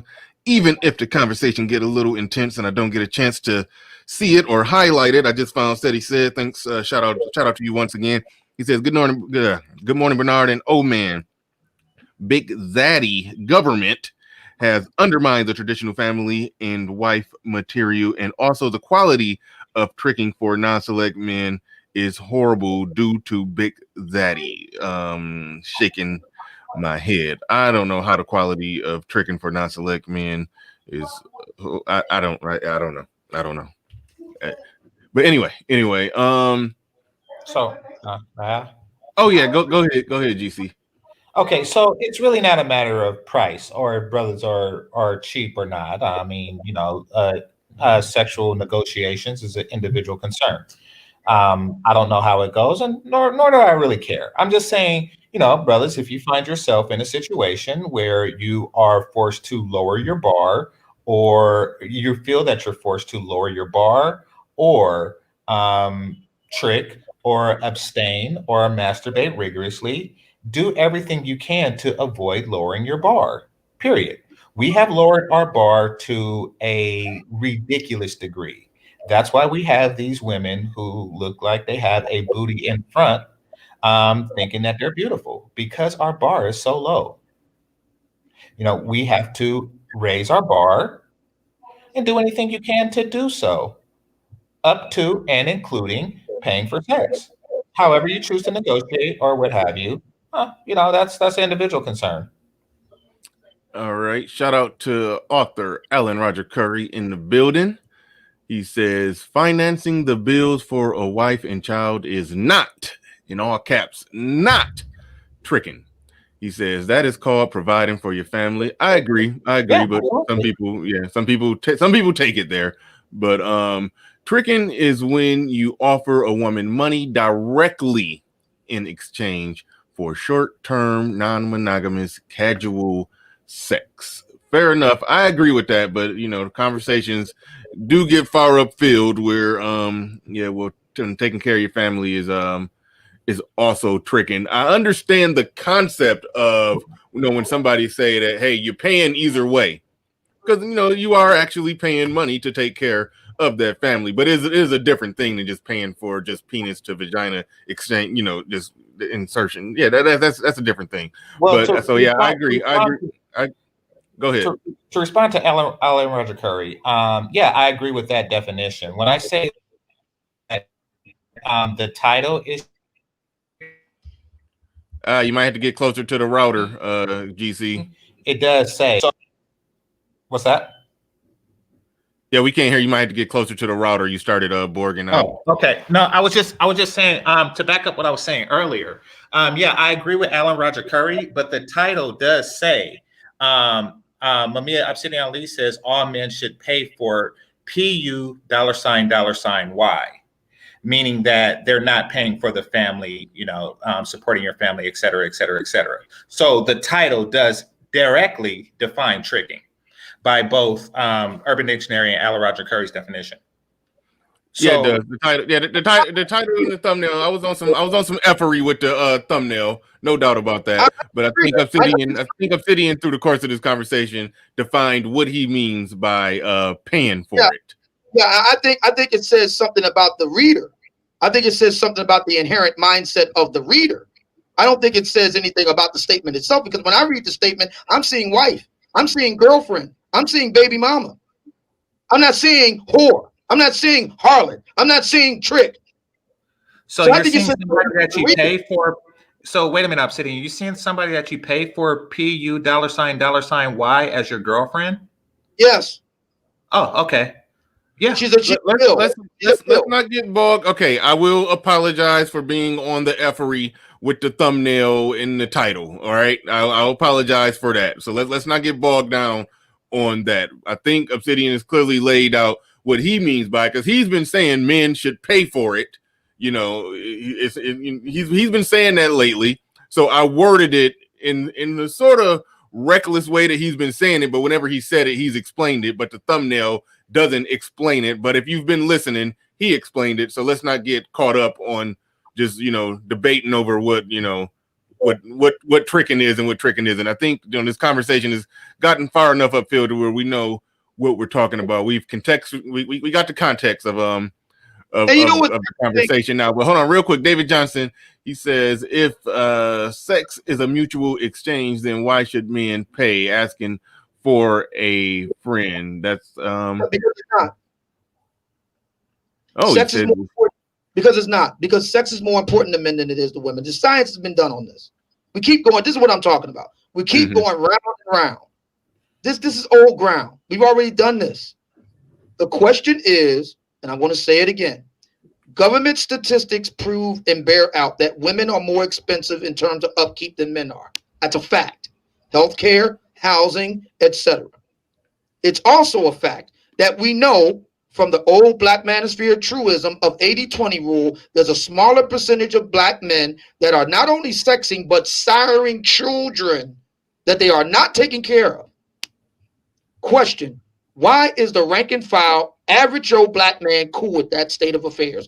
Why are they cool with paying for another man not only to sex, but then reproduce with untold numbers of women that they're not taking care of? Why is that okay? Nobody's giving me a straight answer yet. Why is that okay? well, it's not okay, because my stance on men taking care of kids. I got custody of my kids for a reason. I firmly believe men should be taking care of kids. So that's, you for damn sure won't hear me ever say that that's okay for men to not take care of their children. However, I will ask a question. I'll answer your question with a question, because you mentioned before that you were talking about policy here. And I think we clearly got, cultural problems with the Black community. And we've talked about those cultural problems 7 ways to Sunday, as you say. How exactly, since you mentioned policy, how exactly is it even possible? And I always ask this question. I haven't got what I feel to be a satisfying answer on this one. How do we policy our way out of that? It seems like we only can culture our way out of that. And shout out to the culture warriors who I believe I asked you the question first. I'm willing to answer your question, but I think I asked the question first. Oh no, I agree with your question. Is a good question, and it's not. What was your question? Your question was, why is it okay for them to do that? Okay, let me restate the question so we're clear. Okay. You know what? Let me answer your question first. Then I'll restate my question. Okay, so we keep this straight. In response to your question, do we legislate our way out of this, or do we culture our way out of this? I've said this before. I'll say it again. Politics are an outgrowth of and a reflection of a particular polity's cultural values. If you are a Republican, you have a certain set of cultural values. If you are a Democrat, you have a certain set of cultural values. So which comes first? It's the chicken, not the egg. Okay? Now, with that being said, in other words, culture first, law second. Agreed. Okay. Now, to my question to you, let me restate.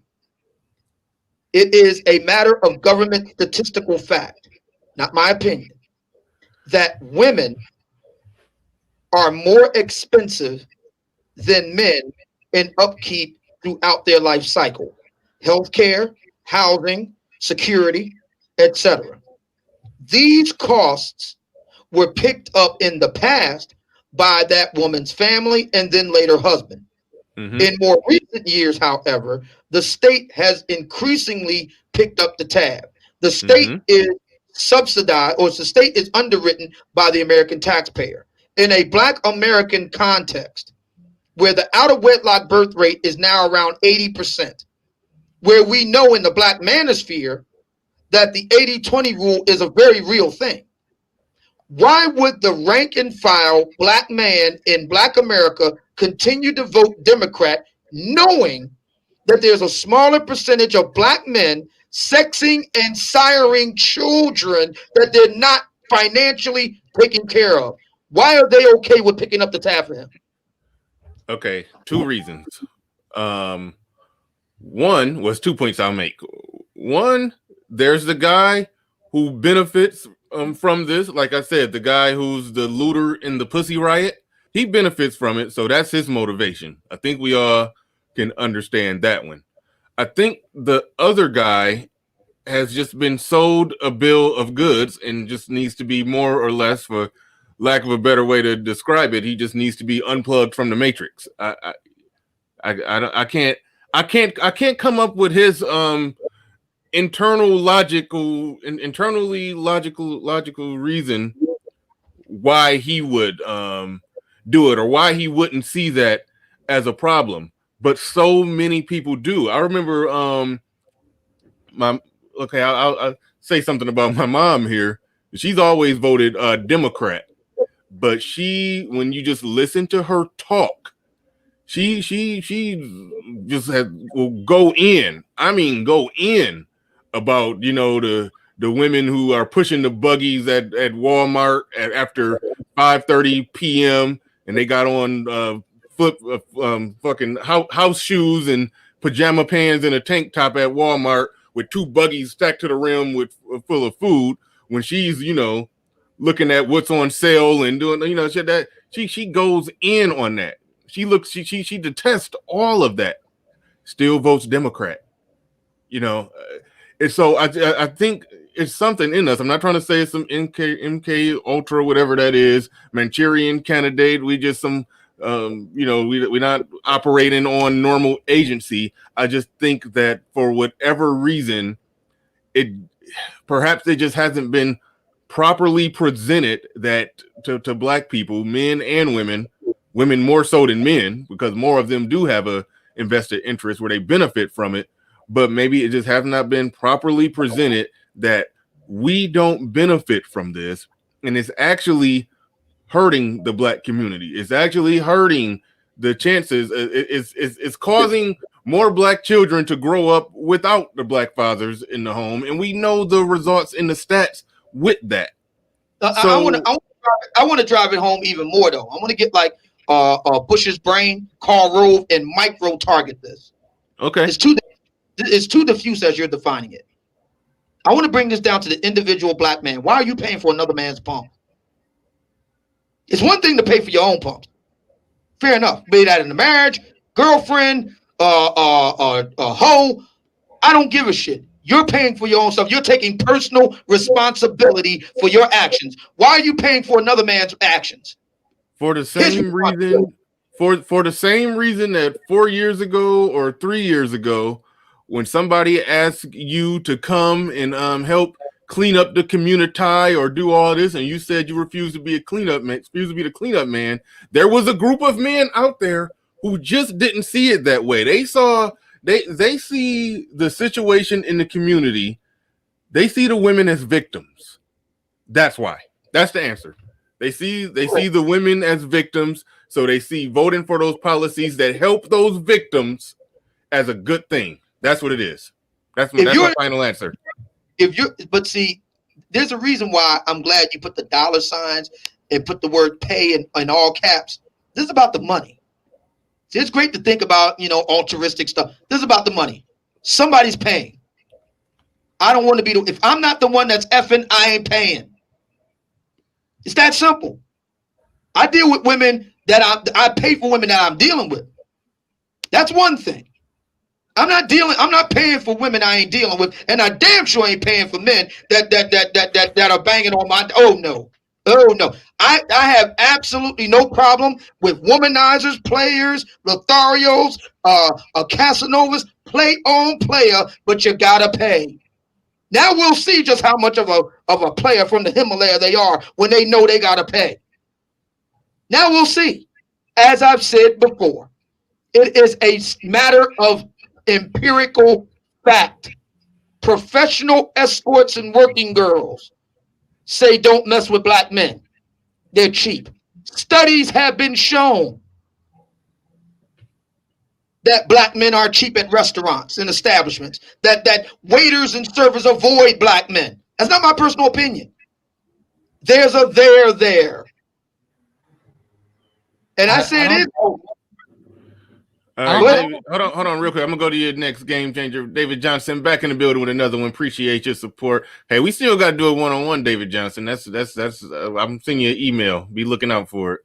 Even though you, anyway, we gonna get that worked out. We gonna get that worked out. He says, I don't pay women for peace leave. Pay them to put in work like cooking, cleaning, shopping, and running errands for me, but never for the funky snatch.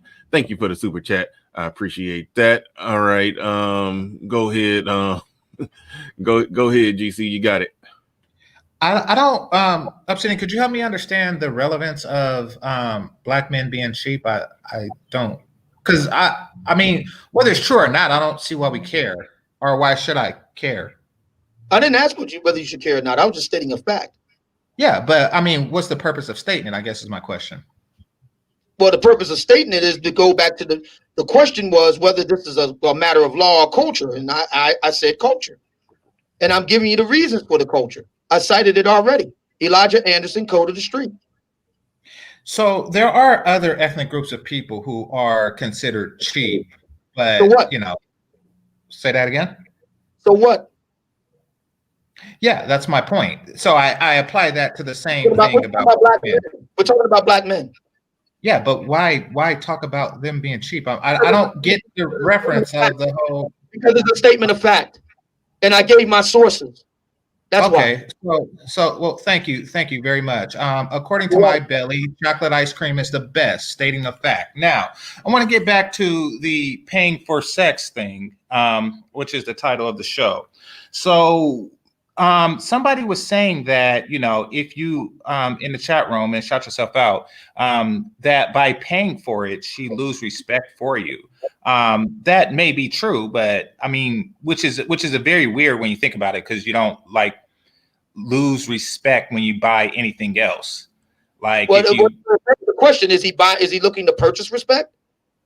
What is he looking to buy? Yeah, and I agree with that. So, like, when a man pays a woman for sex, is he paying her for sex or for respect? It's, you know, like, what's the deal with that? Like, and I forget who you were, so if you can respond to that, that's very interesting. Because, you know, are you paying for sex or are you paying for respect? Because if you pay for sex and you get sex, then you get sex. You know, why are you saying, oh, but I'm not getting her respect? And so are you getting her respect when she's not fucking you? Like, so if you ask her to fuck and she says no, are you getting her respect then? Like, I don't. Here's the problem. Here's the problem. Here's the problem I'm having with your discussion, Game Changer. I'm gonna explain this to you. Okay, please. Okay. I honestly don't care what two consenting adults agree to do. If a woman agrees to sell her body to a man for a particular price for the predetermined length of time, both are adults of legal age, and they make that agreement, that is quintessential Republican. That is the voluntary association of the free market. Got no problem with it whatsoever. The problem I'm having with this discussion is that we all know what the welfare state is. We all know what it's done to Black America. We all know the players in it, and yet nobody has a problem with it. Black men are okay with other black men fucking and reproducing, and you underwriting it. That's the problem. Yeah. So, GC, what's your thoughts on that part of it? Because that is more or less the direction that I guess that to some degree is the core of the conversation. That part of it right there. So what are your thoughts on what he just said right there? Okay, so I mean, I try to stay out of politics, especially politics of sexual interactions. But to be quite honest, I get it. It is disconcerting that that you are paying for someone else's kids, but that's something that I've learned to get over quickly. Because I mean, I pay for a public educational system, healthcare and things like that. That is something that's independent of who a guy sleeps with or who a woman chooses to sleep with. Now, I do understand that the Democratic Party does empower women to make sexual decisions that are not conducive to economic stability. I get that, but it's not really like a major hindrance of the party. There are others, but that's not one of them to me. Well, given your platform on YouTube and what your channel is about, Game Changer, it seemed like you would. It seemed like you would possibly care more. I mean, the everything that you talk about, how black men are not in a dominant position with their women who should be in a submissive position. It was and is a Democratic Party that was ultimately ground zero of putting the policies that reflected that went right in line with the culture that was moving that way. So I mean, it's closely, everything that you identify as a problem is closely connected to the politics. I understand that politics, if it's just no, not. I get it, but as Obsidian said, the politics is a reflection of the culture. So I think that we should attack the culture first. Right, and I agree. Shout out to the culture warriors. Yeah, and one of the things about culture is that men, black men in particular, are negotiating with black women from a place of sexual scarcity, which is why they are getting into these unadvantageous situations. That's one thing we have to change. I mean, we have to set a big penis embargo on black women. A big penis embargo. You're not talking about an embargo. You're talking about a cartel. No, I'm talking about an embargo. No. A cartel is where you set price and you control access or not based on economic principle. An embargo. Okay, go ahead. An embargo is, and I get where you're going with this, but the problem is, what's an embargo? Well, yeah, I get where you're going with it. I get where you're going. I get where you're going. I hear you. Could you define embargo for me? The problem. Got your Game Changer. You said embargo. You define it. No, so basically, I have no idea what embargo mean. Let me come clean here. I have no idea what embargo mean, and definitely what a big penis embargo means. I would love for that to be defined, or so we don't get clipped or accused of talking about something else. So please define embargo and big penis embargo. Okay, basically, place restriction upon something, or deny access to something until terms are met. Is how I define embargo, and I'm pretty sure that's close to Webster's definition. So by that, and by big penis embargo, I mean just that. Place restriction on it until terms are met. Terms of don't be so effing fat will be one of the terms, and that's like the initial term. We have to make this embargo, period. Okay, so we have evidence with the coronavirus that black women are changing their behavior. Now, we know that economics is driving it.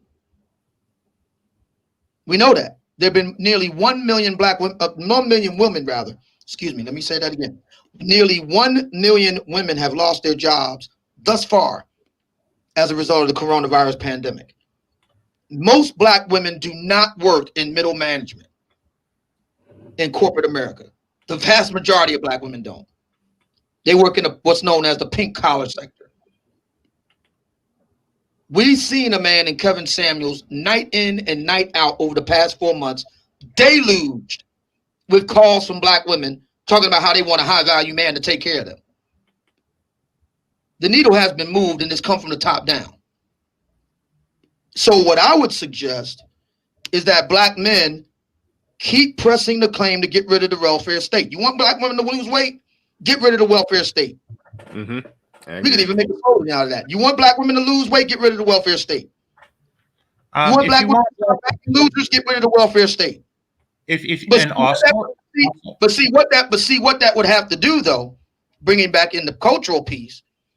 That means we'd have to deal with the other side. See, the welfare state has empowered black women, but it's also empowered a certain segment of black men. See, that's the part we got to deal with.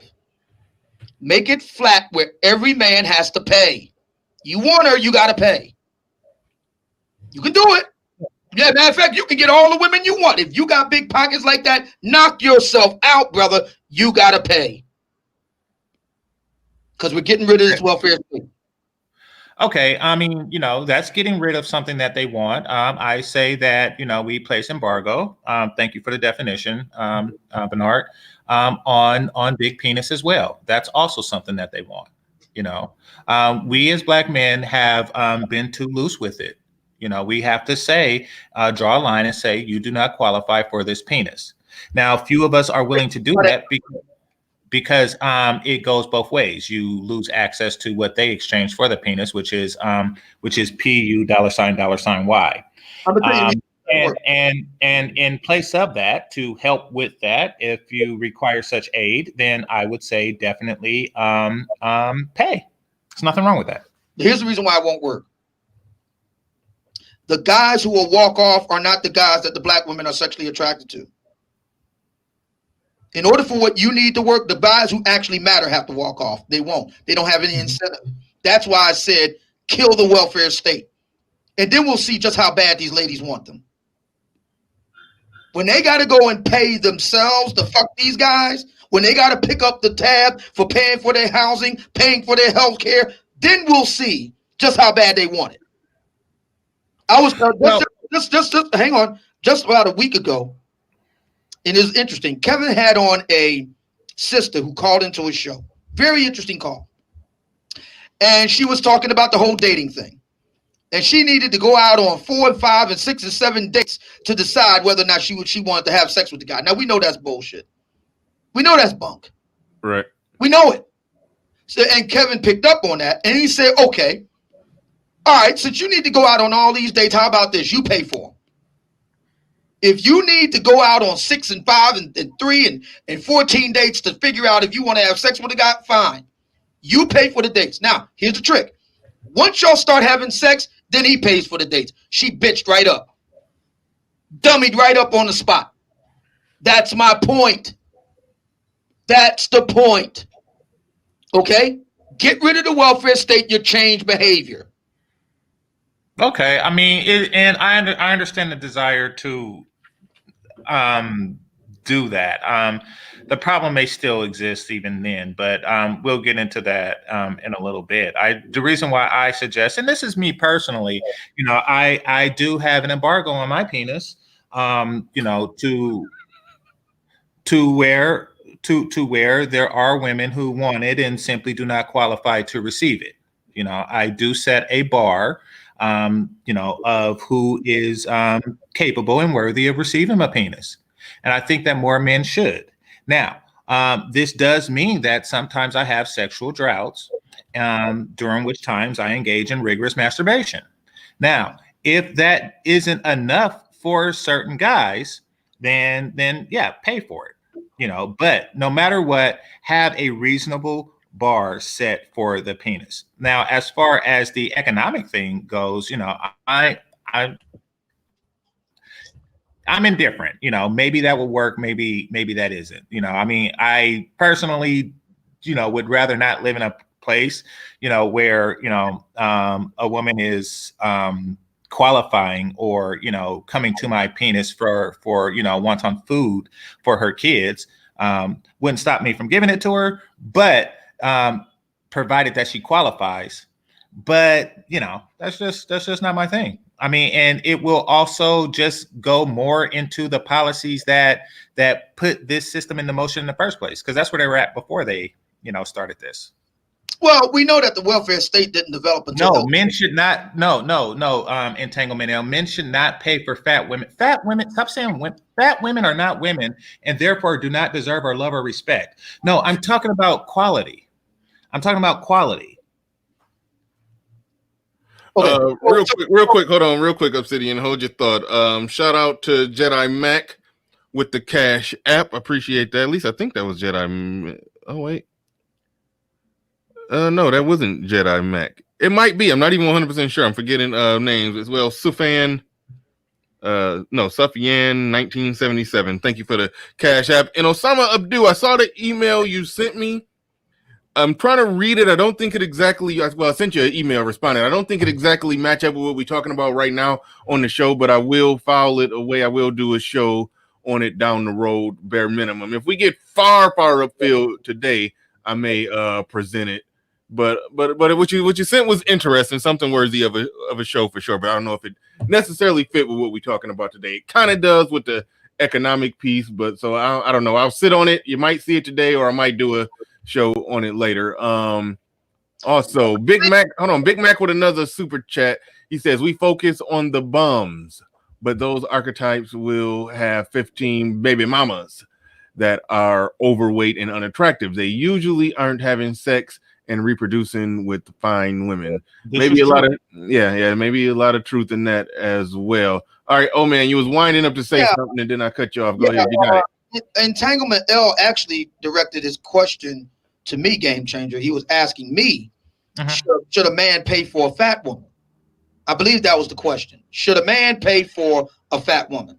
Yes. If I had the question right, my response would be, that's up to those individuals. As a Republican, I'm about the free market. I'm about voluntary associations. That's his business. Whether he does or doesn't. Well, either way, that's his business. I'm talking about personal responsibility and accountability. We are paying for black men not to be either. And I'm asking, I'm talking about black men now. This ain't got nothing to do with black women. Why are black men okay with paying for other black men that are irresponsible? Why is that? I mean, Game Changer, a lot of things could be said about Game Changer, but based on what I know of him, and I don't know him personally, but based on what I've listened to him describe himself about in his life, and I'm taking him at his word, he sounds like a pretty responsible guy. Based on what I know about Bernard Riley, he sounds like a pretty responsible guy. Nobody's ever accused me of being irresponsible. Even my most hated detractors haven't accused me of that, of being a slacker, a layabout, a freeloader. Why are responsible black men are either indifferent, even when faced with facts? Even when faced with facts that we routinely discuss here in the black manosphere. Why are we okay with letting fuckboys get away with being fuckboys? Why is that? Why are we okay with paying for it? Why? Obsidian, were you ever a fuckboy? Nope. I think the reason why, at least me, am indifferent to it is because I was, and if circumstances permit, I would continue to be. Define fuckboy real quick.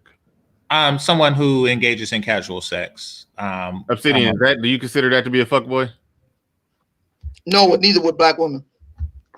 Oh, please elaborate. May I have your definition? Well, according to the numerous definitions that I've read over the years, a fuckboy is a guy who doesn't merely engage in casual sex. You can do that with the full consent of a woman, and y'all be okay with that, both sides. What a fuckboy is someone that is irresponsible, manipulative, untruthful, immature. Those would be some of the key character traits of a fuckboy as women in general and black women in particular define it.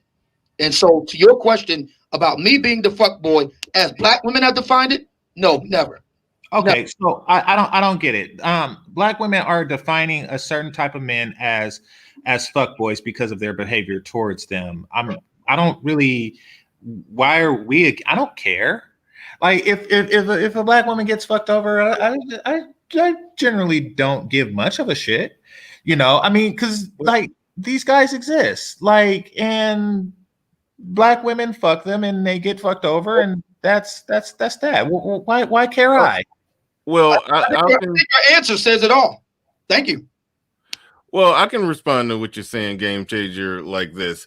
If by her getting fucked over, meaning that after they had sex 5 times, she got physically and emotionally attached, but he wasn't all that interested, yeah, I don't really care that much about that. I'm not putting a lot of stock in worrying about her hurt feelings.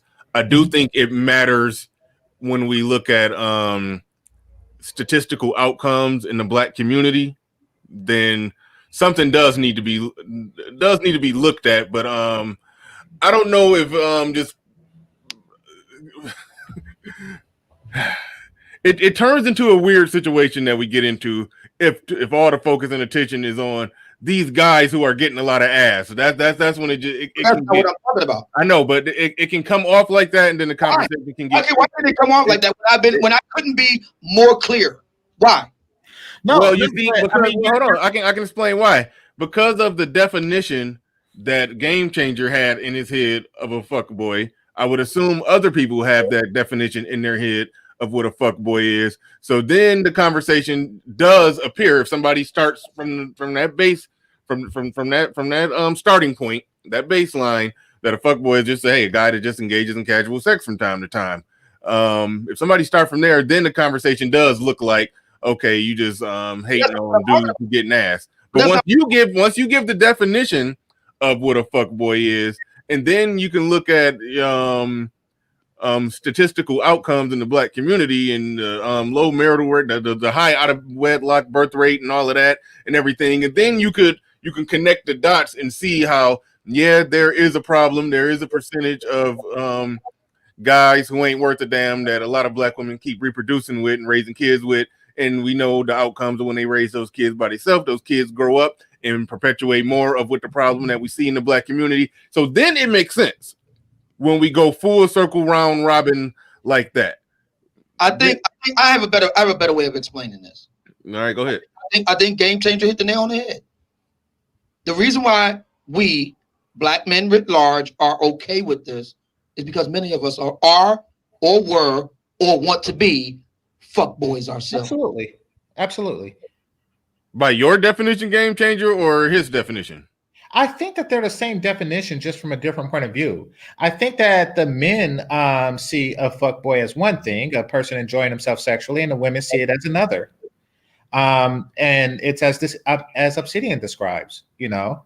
I mean, a man who engages in casual sex will probably leave a couple of broken hearts and be called a fuckboy. From her point of view, that is what he is.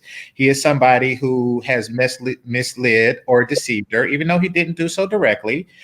He did leave her the impression that the relationship was something more than it could have been. So from her perception, a fuckboy is that, but for him, he's just a lover out to score. But here's either way, you know, most guys do want to have a healthy mating life with a variety of women, at least at some point. But here's the problem: you're not a baby daddy, at least as far as we know. Right. I mean, and though baby daddies can be a subset of fuckboy, it is not defined by such. Meaning that's that what I'm talking about, though. No, see, what I mean, I'm stating is that a man can be a fuckboy. Hang on. We keep conflating it, and I know why now. I know the reason why we keep doing it, because we don't want to get to the point that I'm talking about. Everybody knows what I'm talking about here. I want to thank Game Changer for his confession. Mm-hmm. We all know what I'm talking about. We just don't want to get to that. We're not talking about a guy that just lets out the score. He's a womanizer. No. We're talking about black men who have responsibilities that they are refusing to pay for and are putting it off on others to do it. That's what I'm talking about. And I'm asking every black man here, why are you okay with that? I'll tell you why. Because many of you guys are them. That's why. Okay, so the definition is now like more limited to, you know, guys who, I mean, like if you're a fuckboy, some of them don't even have any responsibilities to them. And that's the problem because they never really develop any. And that is, you know, like a fuckboy could be somebody that a woman wants to be her baby's daddy, but he keeps using the condom and she's upset. She's fucking waiting for the condom to come off, and you know he's not going to take it off. So I'm talking about the baby daddies. Yeah. Okay. So that's once again, those things are not mutually inclusive or exclusive. They're just two separate things. Right quick. A person can be a baby daddy without being a fuckboy, and a fuckboy can be a fuckboy without being a baby daddy. So you know, if you want to talk about baby daddies, then please do. Yes. Remember, when we talk about fuckboys, the reason why I don't care about fuckboys is because, you know, I at some points in my life I was one, and I reserve the right to become one in the future if I that's what I'm talking about. You are actively undermining brothers like me. Yes, I am. Exactly. Now we know what we're talking about here, Bernard. Now we see who's who. Yeah. Now we see who's who. That is who I am. Yeah, Obsidian. I reserve the right to become a fuckboy at any point in my life. That is the free marketplace of my penis. There it is. So this is the reason why 80% of black men. Hold on, real quick. Hang on now. This is the reason why 80% plus black men support the Democrat Party. Game changer, do you support Game changer, do you support the Democratic Party? No. But 80% of black men do. Okay, well, are we honestly to believe? Are we honestly supposed to believe that none of those 80+% of black men are not like Game Changer? Are we honestly believe that? Well, by Game Changer, by not like Game, this is getting weird because by not like Game Changer, you mean a successful tech guy who, when he's not in a relationship, has casual sex every now and then. And has said he doesn't care about what black women feel about it. He doesn't care whether or not they get lied to or not. In the pursuit of him and black men like him pursuing their casual sexual goals, he has a kind of nonchalant, shrug his shoulders view of black men who take a step further what he's done by siring children after child after child. Oh, hold on, wait. Let's make sure we get a clear answer. Do you have a shruggish? Oh well, I don't give a damn about, you know, when guys are out there serial impregnating women, not raising kids, increasing the. Okay. Wait, go ahead and answer. I was interrupting. Yeah, but no, I do not have a nonchalant attitude about that. That's very dishonorable behavior, which is why I made it a point to separate that from the definition of fuckboy. Okay, but you also said earlier, you just don't really, you're indifferent to the issue because you got to pay for public school and you got to pay for, you know, healthcare. To you, it's just not that big of a whoop. Yeah, from an economic standpoint, you know, from a tax-based standpoint, yeah, I mean, I'm almost completely indifferent to that. But from a individual moralistic and a cultural standpoint, no, this shit's just wrong. So we know that politics is an outgrowth of culture, and culture is an outgrowth of people, and people are the outgrowth of individuals. And I believe that we should change the culture, and the politics will follow. Absolutely. But I'm talking about changing the culture that makes it possible for guys like you to proliferate to the point that we now have an 80% out of wedlock birth rate. Obsidian, I would be a fuckboy whether welfare existed or not. I would continue to reserve the right to do so. What I'm saying to you is, as long as you're willing to pay for it, we brown, brother. As long as you're willing to pay for it. I mean, so you're saying if I have a kid, listen, I'm not going I'm not going to pay for casual sex that I'm having for free. I mean, however, if you are a man who finds yourself in a situation where you have to abstain, masturbate, date down, meaning pass your big dick embargo, or what was the other option?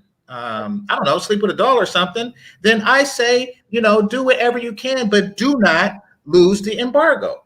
No, I think when Obsidian said "as long as you pay for it," I'm thinking he meant talking about the outcomes, like in the event that you got a woman pregnant. That's what I mean, and that's what I'm saying. If a man should pay for his children, absolutely. Okay. See, I mean, okay. Hold on. Not only that, though, although that is the biggest fish in the pond, but there's little ones too. There's little guppies in here too. What are the guppies? For example, we not only know that dinner whoring is a real thing. That's a matter of science. But there's another side to it. We also know, although it's not scientific, it's more anecdote, but we all know of the guy, and let me explain it this way. O'Shea Duke Jackson, about a year ago, described an instance when he was still living in the States, he hadn't left yet, of a woman that he really liked. He went to McDonald's, bought her a sack of hamburgers, brought her back to her apartment. A guy answered the door, took the hamburgers, thanked him, and closed the door. Now, that's just one small. It's not. I mean, it didn't break his pocket. It didn't ruin his life. But it is an instance of what I'm talking about. This rent seeking. I'm talking about this behavior among black men that I'm talking about. It does see to that. Why is that man not able to buy his own sack of burgers? Or put another way, why is that black woman with a black man that either can't buy her a sack of burgers or won't? See what I'm getting at here? That goes back to my point that I made earlier in the show. Instead of being with the regular guy that they qualify for that will do regular man shit in a regular relationship, she'd rather be in the rotation of just a guy she finds more select and try to, she will outsource the other shit that she need, whether it's hamburgers or whatever. I mean, so whether she got the hamburgers or not, he would still be fucking her. Like that's the thing. What I'm talking about is I don't care that he's fucking her. Right. Is my point in the whole fuckboy discussion. He has a right to be a fuckboy. Now, I mean, me personally, I don't eat other men's burgers, but that's a separate battle. I think Obsidian. I think a lot of times you do come at this from the angle of the guy who's just fucking her. Oh, he has to be a bum. It does seem like that's. I didn't say that. I said, why is that woman with a man who either can't or won't buy her a sack of burgers? Why is that? That's bum. That's exactly what Bernard was saying. That's bum. I said can't or won't. In other words, he either doesn't have the ability and is unable to, or he may very well have the ability but won't. Okay, that guy happens to be a bum and she happens to like having sex with him. But that's different from what you said, though. You said the way you present it as if these guys are just bums. I never said that they were bums. I said can't or won't. Okay. Okay, the can't or won't. The or is an important part of what you're saying. I see that. Right. Okay. Well, I mean, a bum, is also somebody who can't or won't work. I mean, so yeah, I mean, but semantics aside, I get what you're saying. Basically, you are assuming that that economic derelicts are getting more sex. I tend to, not by my observations. Let's just start there. Not by my observations. Women who mate on looks do so, regardless of his economic situation. Meaning that, if all things were equal and that guy just so happened to have been a lottery winner, then it would not deter her, because he money. So my argument is very simple. I'm not against, who women get with, who women choose. I don't hate, players. All I'm simply saying is pay what you weigh. That's it. Don't put it on somebody else who ain't got shit to do with it to pay the freight. That's all I'm saying. Well, no, I mean, like I say, I wouldn't let another man pay for my burgers. I'm not that type of dude. but there are plenty of black men who do, and that's the point. Right. See, game changer. I know where you're at with this. It's a continuum. If you want to have a fuckboy continuum here, if you will, your fuckboyness only goes but so far. Because 10%. But there are other guys whose fuckboyism, if you will, is like 90. And those are the guys that are expensive. See, you're not expensive to a woman. A woman doesn't lose money because of you. But there are black women who have gone into the poorhouse behind fuckboys. And who to pick up the tab? Okay, well, fuckboy is a guy who seeks the sexual function of women. The guys that you're describing seek sexual and economic functions of women, which should have a different definition. Just guys who seek economic value from women, that's a completely independent thing of fuckboyism. What I'm saying is there's a continuum. I think your form, you have if I can be so bold, you have a mild form of it. That is to say, what the hell? In the overall scheme of things, mild form of it. Pardon me, I'm eating some cantaloupe.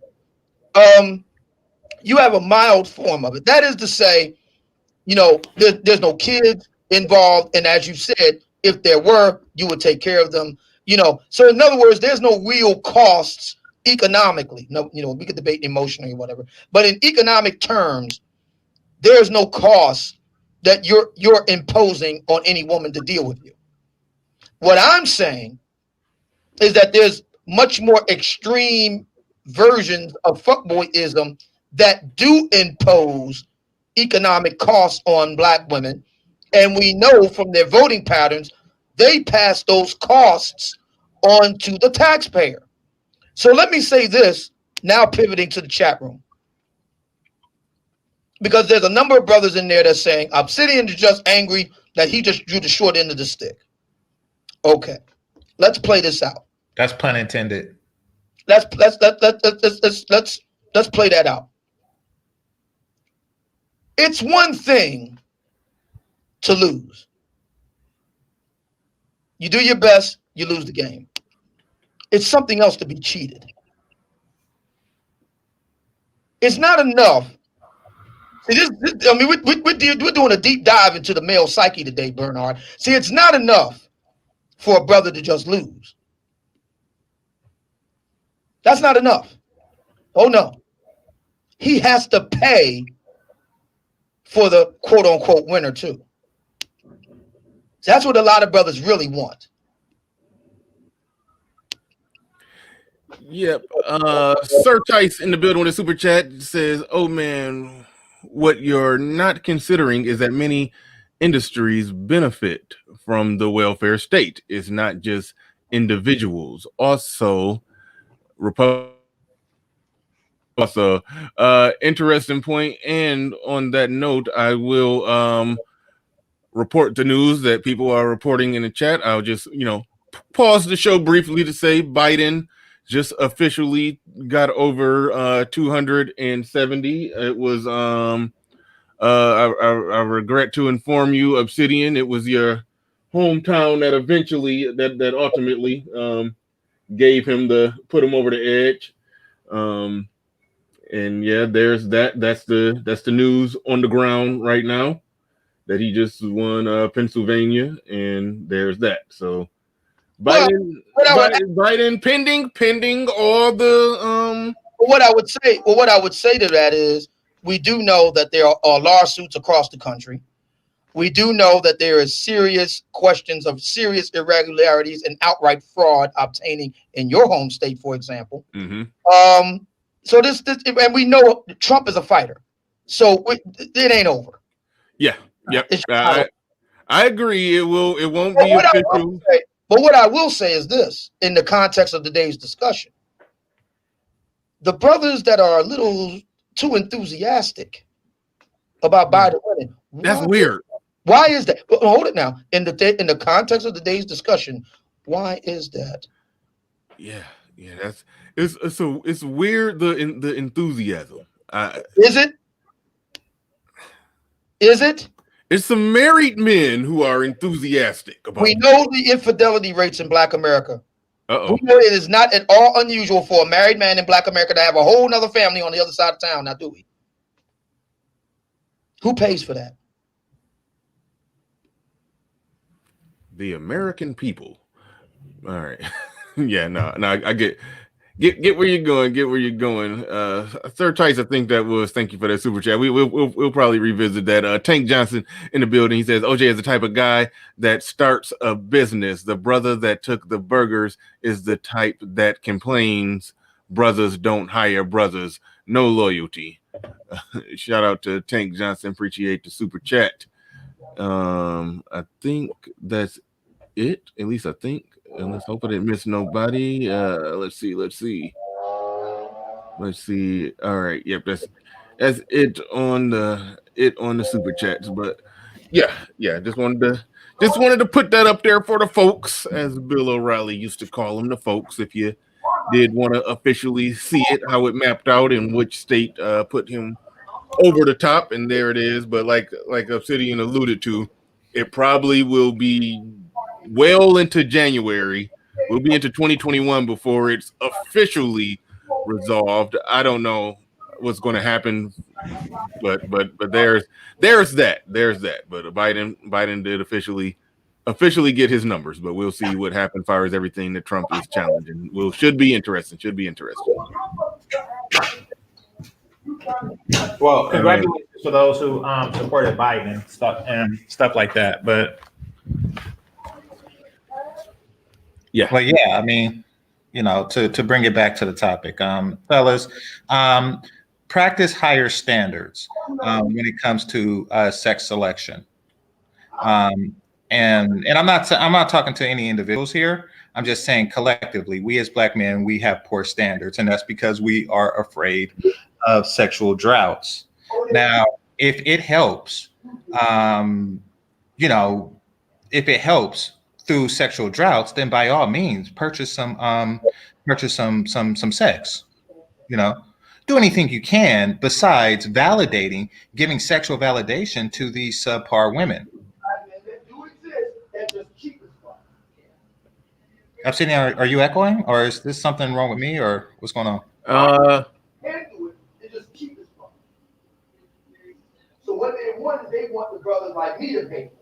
I think it's a Obsidian. Are you there? I think you got a replay or something going on. I'm not 100% sure. I'll temporarily mute him up. It's a little interesting back and forth going on in the chat. Janelle S says, once I'm a wife, I will do all those things. I'll practice on a man that makes a commitment that makes a commitment for now. But she said, once I'm a wife, I'll do all those things. Hold on, real quick. And Silent Lamont responded by saying, where was it? Wait for it. He says, Janelle, so you're paying your own way until marriage then, right? Interesting back and forth. Well, that's a very strange back and forth. Like, what is this? What is this like? I'm gonna wait till I'm married before I do general feminine things. Like, I mean, that's like saying I'm gonna wait till I get the job before I interview. I don't know. Well, here's the thing with me. And I don't know what was going on. Streamlabs is really weird, but in any event, because I never had these problems on Zoom. But in any event, yeah, I'm just making the argument that the welfare state in Black America has created the circumstances that we see today. Agreed. And we know the reason why a lot of brothers are really not that put out about it. We now know the reason why. And I just have to say, at this juncture, because I know what I'm about. I'm Republican. I believe in personal accountability and responsibility. A lot of my brothers don't believe in that. I fuck you pay. So now we all know who's who. So as far as I'm concerned, it ain't just Black women that's interests are diametrically opposed to mine. Quite a few Black men's are too. It's not a matter of being opposed, Obsidian. listen, if a man wants to place his penis in a worthy vagina, or a multitude thereof, I have no problem with that. I never said anything about that. When you talk about fuckboyism, that's largely what that is. No, I never said anything about that. You did. Okay. Well, just to be clear, then we have nothing to disagree on. Like, should a man pay for his own burgers? Absolutely. Okay, so we're good. Yeah. But clearly, we are in the minority based on the voting statistics. Well, I was just about to touch on that because I've heard, I don't know if it's official, but I did hear that 20% of black men voted for Trump. I do think that there are a unknown percentage floating out there that don't necessarily fall into the category that you're describing today, Obsidian. They probably fall in our category. However, they're still voting Democrat. And I think those guys can be converted. And I think black men... I'm sorry, what's that? It's a very simple question. Okay. It's at the everyday rank and file brother. Hardworking, law-abiding, keeps his nose clean, plays by the rules. Question: why are you paying for the irresponsibility of other black men? You all your life. You had to work hard all your life. You're responsible. It's one thing to be responsible for your own actions. It's another to be responsible for someone else's.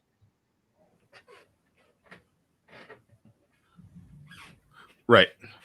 Fellas, be nice with the timing out. Be nice with the timing out. I don't think BAP said nothing that was worthy of a timing out. Be gentle. Be gentle. Even though she did say that aborted babies are told by the mother to go with God as she's having an abortion. That was weird. Oh, she's in the process. You said having one? Go listen to the debate between her and J.I. on the Prophet of Thought series. They debated whether or not men should be able to have financial abortion. She said that was immoral. You're morally bankrupt. And then he asked her, was women who got abortion morally bankrupt? And she said, well, they're sending the baby with God. Oh, wow. Yeah, but she said she's pro-life though. It was a murderer says.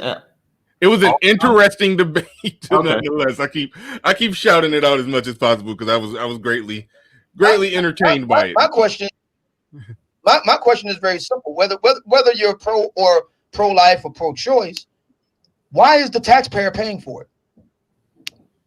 Why is a private decision being funded with public funds? You got a fair question that speaks to the Democratic Party. That speaks to you vote should be voting for, if you feel like that's wrong, men. And I've heard a lot of men say that they do think that that's wrong, but a lot has been unearthed in this political season where we're finding out a lot of guys are rooting and cheering for a Biden-Kamala victory that they may or may not have just got today. We're finding out that they're voting against the talking points that they seem to agree with in these discussions, which is, I mean, they're voting in favor. I think I said it right. Voting in favor of the talking points. Oh, no. They're voting against. I said it right. They're voting against the talking point that they agree with in these discussions. So yeah, it's interesting. It's interesting. What's going on here? And we talked earlier about a cultural issue. So what's going on here is really a pernicious and insidious cultural norm that has grown up in the shadow of the welfare state over the past 50 plus years. Mm-hmm. And that's this. Black men are attempting to get as much as they can from black women for the least amount, and preferably nothing with nothing. Absolutely. But it costs. So somebody's got to pay. So those costs get shifted to someone else. It should be shifted to the black woman. Hang on. And on the other side, black women are attempting to get as much as they can from black men without having to do anything with it. So here again, somebody's got to pay for that. Now let's ask a question and scale this out among 40 plus million people over the course of the last 50 plus years. How does that impact everything else? Sir Tice made a really good point. He said that there were industries connected to the welfare state. I wholeheartedly agree. So my point in this entire discussion is that beyond the ideology and the altruism, there are hard economic interests at work here. The fuck boys, as I and black women are defining it, have an economic interest to pass on the costs of them doing what they do onto others. Black women have an economic interest to pass on the costs of what they want to do onto others. What does this mean over the course of decades and entailing tens of millions of people? What does that ultimately do? Does it shore up or does it undermine the crucial social capital, human capital, and trust needed to develop a functioning society? And if it doesn't, why are so many black people, black men, and now we know black men okay with that? So I'm not really okay. Here's the thing. I agree with black men trying to get as much from a woman, black or otherwise, as he possibly can. I want as much sex, submission, and sandwiches and beauty as I can get from a woman that I possibly can get. And I'm pretty sure she wants a lot from me as well. I do draw the line when turning politics into it, and I think that that's what initially they did with the creation of welfare. You know, they use politics to, you know, basically change the rules of sexual interaction. I do agree with that. But you know, so yeah. Well, I mean, okay, fair enough. You disagree with it. I certainly do. But here we are 50 plus years later. Mm-hmm. And there's a real question on the table, which I think you have aptly answered, Game Changer. I don't see anybody in the chat room when you were very candid in your confession on these questions. I didn't see a groundswell of black men rushing to disagree with you. So I have to assume that they're in alignment with your position. Well, and that would explain the phenomena that we see. Well, Obsidian, I can already see what's going to happen here. All Game Changer said is that he enjoys casual sex. That's right. That's correct. But he used the word fuckboy. You're going to go forward talking about this using your definition of fuckboy and then charge up the entire chat as well as Game Changer with being the type of fuckboy that you're talking about when you're talking about a fuckboy. I can remove the entire terminology and just stick to the facts. Here are the facts. That men enjoy casual sex. That's all Game Changer said. So I don't know if you got your smoking gun from Game Changer. There is a smoking gun. Hold on, real quick. There is a smoking gun out there, and you're on the brink of finding it, but I don't think you necessarily got it from Game Changer. All right, I'll take that off the table entirely. Let's go back to the point. Why are black men subsidizing the welfare state, knowing what we know in this situation? Black women, I know it may be a cliche, and I know a lot of black men don't want to hear it, but it's true. Black women didn't get pregnant by themselves. Why are we paying for these men? Why? No, I mean, I get it. See, I get what you're saying, Obsidian. And it is a problem. Don't get me wrong. It is a problem. But it's one of those things like I didn't live in New York. Why are we paying for, to get Osama bin Laden type thing? Like, No, I apologize. The problem with what both of you are saying is that Obsidian keep asking, why are we paying for it? You keep saying that we pay for all kind of shit. I'll say it's not just that we're paying for it. It's the cultural impact of it. Yeah. That's where it's at for me. You know, if those things got defunded, it would be the cultural impact of it that would be the thing. Our money, our tax dollars will still go somewhere. We'll still see the same amount missing from our checks, or we'll still owe the IRS the same amount, give or take. So the paying for it, that's an Obsidian. I understand why you keep saying paying for it, because you want to put dollars and cents on it, but that's what makes it easy for people to compartmentalize, because taxes have been taxes since taxes have been taxes, and you're gonna pay for some shit regardless. Well, you know what I find interesting. Well, here's the thing about welfare, because I see where Obsidian gets it, but I don't think that his problem is directly with welfare. It's more with the culture. Here's the thing. And I did the video about the woman and the bow-legged boy and stuff like that. Listen, you know, here's the thing. If you take welfare out the equation, you know, she will still be a ugly, dumbass bitch. I mean, so well, she'll be an ugly, dumbass bitch in the house of a man making him a sandwich, though. Exactly, but do you want that? Do you want somebody making you a sandwich just hoping for the one day that the government pays for her to be with a bow-legged nigga? Like, is that what you want? Like, I don't even want that sandwich. Like, I don't want to know. I'm glad. I mean, the fact that it's there keeps them away from my penis. I don't want you. I don't even want that. Okay, real quick. Terrence B, thank you for the super sticker. Big Mac, appreciate you. You coming through hard and heavy all day. I appreciate it.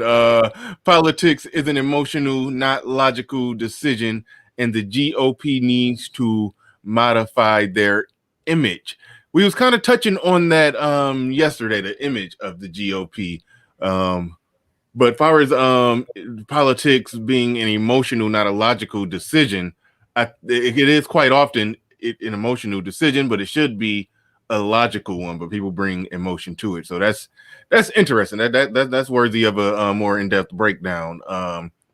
GOP needs to modify their image and talking points to attract Black people. Let's be honest, Black people don't see GOP as cool like the Democrats.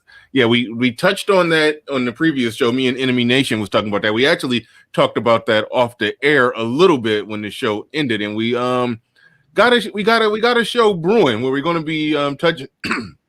Excuse me. We're going to be touching on the touching on that and in the GOP and their image, their whole PR when it comes to Black people. How, you know, the only time they got something to say about Black people, you see it on Fox News all the time, is when they saying, "Oh, we got to wait for all the facts to come in on a shooting that was caught on camera." You know, we got to wait. We don't know what happened. We didn't see what happened 2 hours before the video. You know, that's the only time it seemed like they really talking about Black people. That may not be the only time. That's what's pushed out there a lot.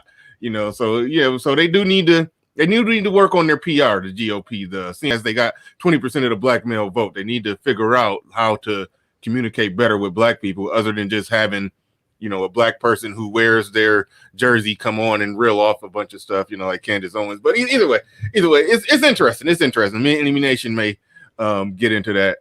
So there's that. But thanks for that super chat. I appreciate it. Where were we? I disagree.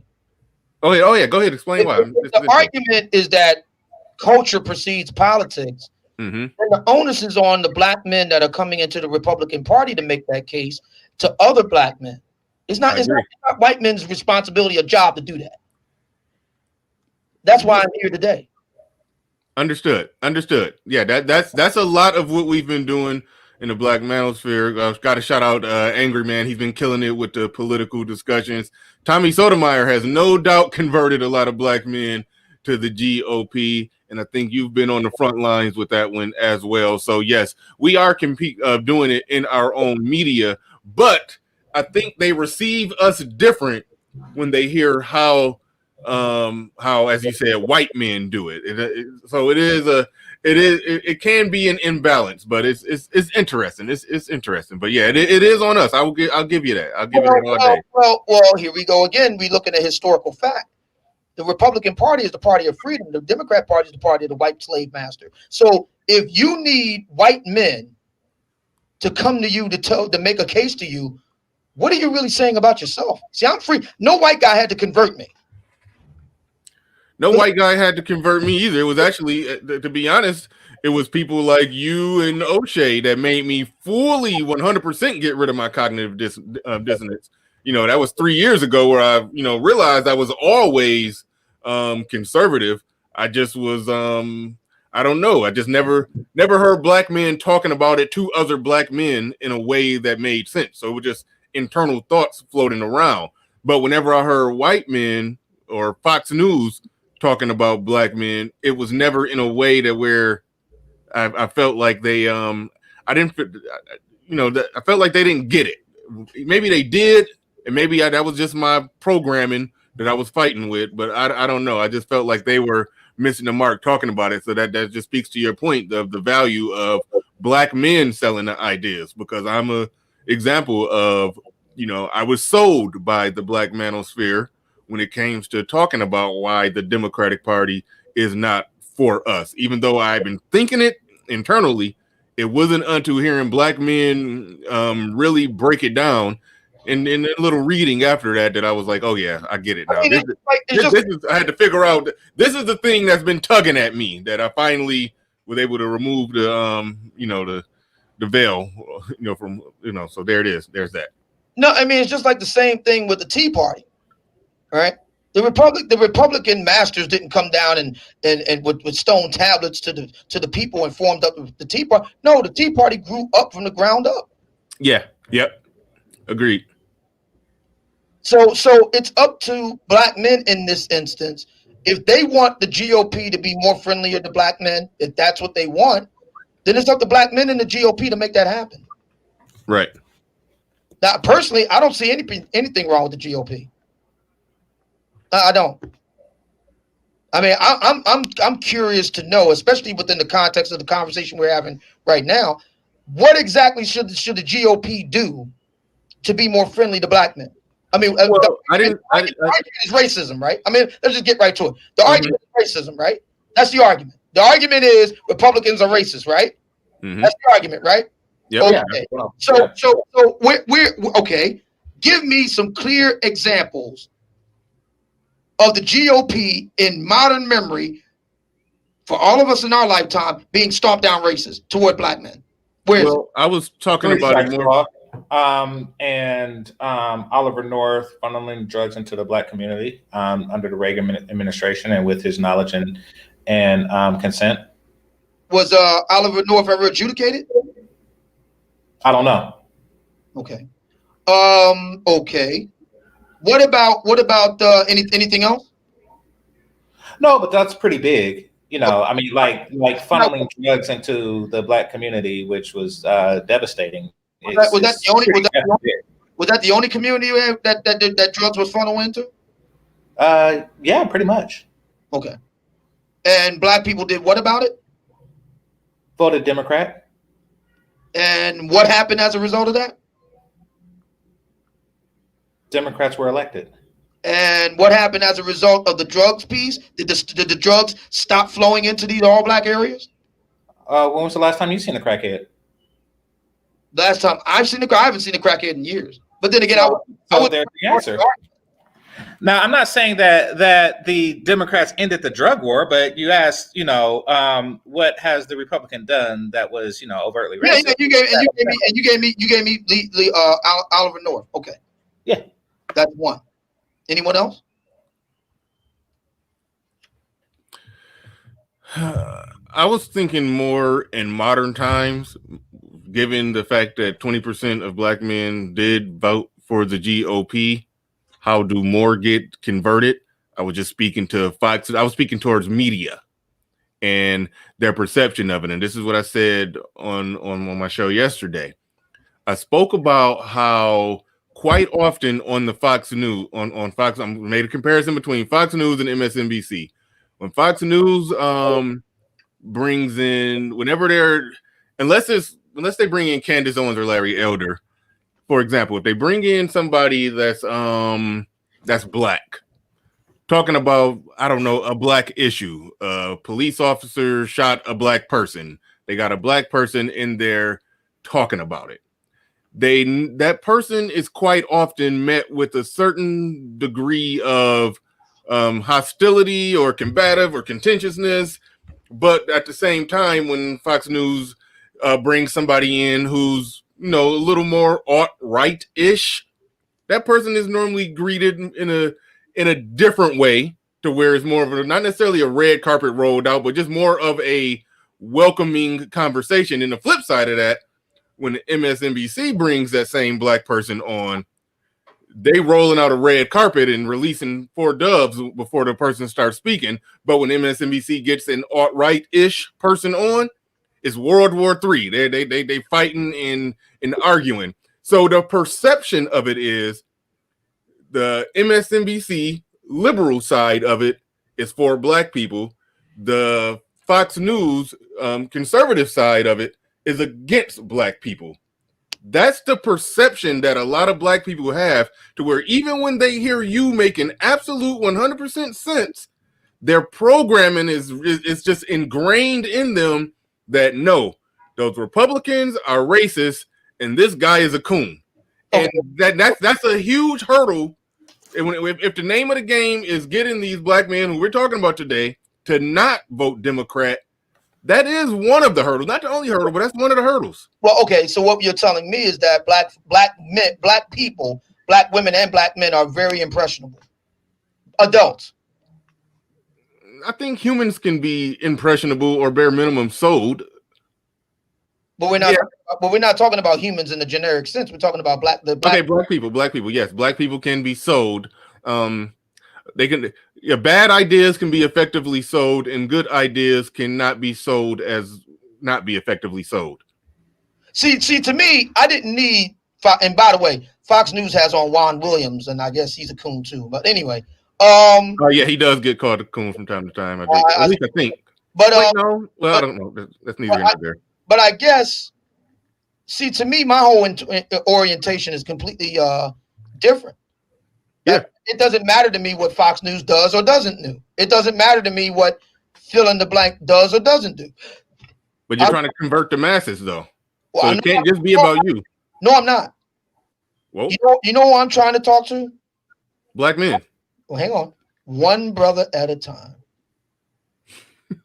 Okay, the micro will turn into macro, and then you are trying to ultimately you're trying to convert black men. See, well, the reason the argument doesn't work when you say I didn't need all that. Okay, I'll go ahead and give you this. Yeah, you're very intelligent, and you didn't need to be sold on anything. You knew you figured it out probably when you were 18. You knew you were conservative. And you probably voted for the GOP the first time you could vote. You knew exactly why you did it, and whatever BS programming that they did of black people, you didn't take the programming. So I mean, that's just a pat on the back to you. Yeah. So I mean, to me, it really comes down to just asking black men simple questions that hit them in the pocketbook, that matter. Like the question I'm asking today. That pocketbook question. Go ahead. I don't expect Fox News to do this for me. I don't expect the white GOP leaders to do this for me. That's right. Part of my job as a citizen to do it. I'm asking my fellow Black American male citizens who worked hard all their life, who played by the rules. Why are you paying for another man's responsibilities? I already told you why it's easy to compartmentalize that, because in the mind of people, or I should say, I guess black people in this case, taxes are taxes. It's always going to be something you're paying for that you don't give a damn about. What is Donald Trump's golf budget? Like $300,000 a year? Okay, we paying for that too. So it doesn't hit home when you say, why should you have to pay for that? Hold on. It hits home when you talk about the cultural ramifications and outcomes. I think that hit homes more than bringing up you shouldn't have to pay for it. Well, here's the thing. I think what Game Changer said is closer to the mark. Even though we have the exceptions to definitions of terms, But I think in broad strokes, I think that comes closer to the truth. What did Game Changer say? Well, Game Changers said a number of things, but among them, he said that he wasn't really that, put out over the issue I'm talking about, and he listed why. And he also said, well, because I was a fuck boy and I'm looking to do it again. Now, I'm open to doing it again. Now, again, we have the definition of what that means, and we can go into that. But I think just pulling back and getting a wide angle lens view on it, I think that comes closer to the truth than we're willing to admit. For the percentage that are doing the fuckboy stuff, by your definition, outcomes be damned. They don't care, and they're not, picking up the bill for their outcomes. Yeah, those guys are highly motivated to keep voting for the Democratic Party. Highly motivated, especially if they're every bit as irresponsible as the definition dictates. That means they don't got no money. They're not planning on having no money. It makes sense why they would. But there are men. Hold on, there are men that don't fall in that category who still vote Democrat, and that's a different thing. That's why I say there are people there to be converted. Right. So a real question comes out of this. Exactly what do black men stand for? I mean, I'm talking about on the left now. I mean, we know why black men are voting for the GOP. We know why. Mm-hmm. Yeah. We can look independently and find evidence for that. But it's not really clearly laid out why black men are voting for the Democrats. When you ask black men on the GOP side, it's very sharp. I mean, it's very precise, pointed, sharp. But when you ask black men, it's on the left, it's always diffuse. You know what? I just saw a conversation. Hold on, really, I promise I'm going right to your next Game Changer. I just saw a conversation on Roland Martin, who, we know who Roland Martin is. He basically laid out that it's voting against racism. That's one factor. Exactly. That's one factor in it. That's diffuse. When you compare that to black men on the right, it's not we're voting against terror. I mean, no, we're voting against this policy. We're voting for this reason, this policy, that policy, for this, for that. I mean, but when you use Roland Martin, I think he's an excellent source here. There's someone who's known as a respected journalist and policy wonk extraordinaire. Mm-hmm. When push come to shove, black men are voting for the Democrats because we're fighting racism. Yep. I mean, just let that hang out there for a moment. All right, I got your next Game Changer. Let me catch up on my super chats. Mr. Jane Vicious in the building. He says the Dems were conservatives and the masters then.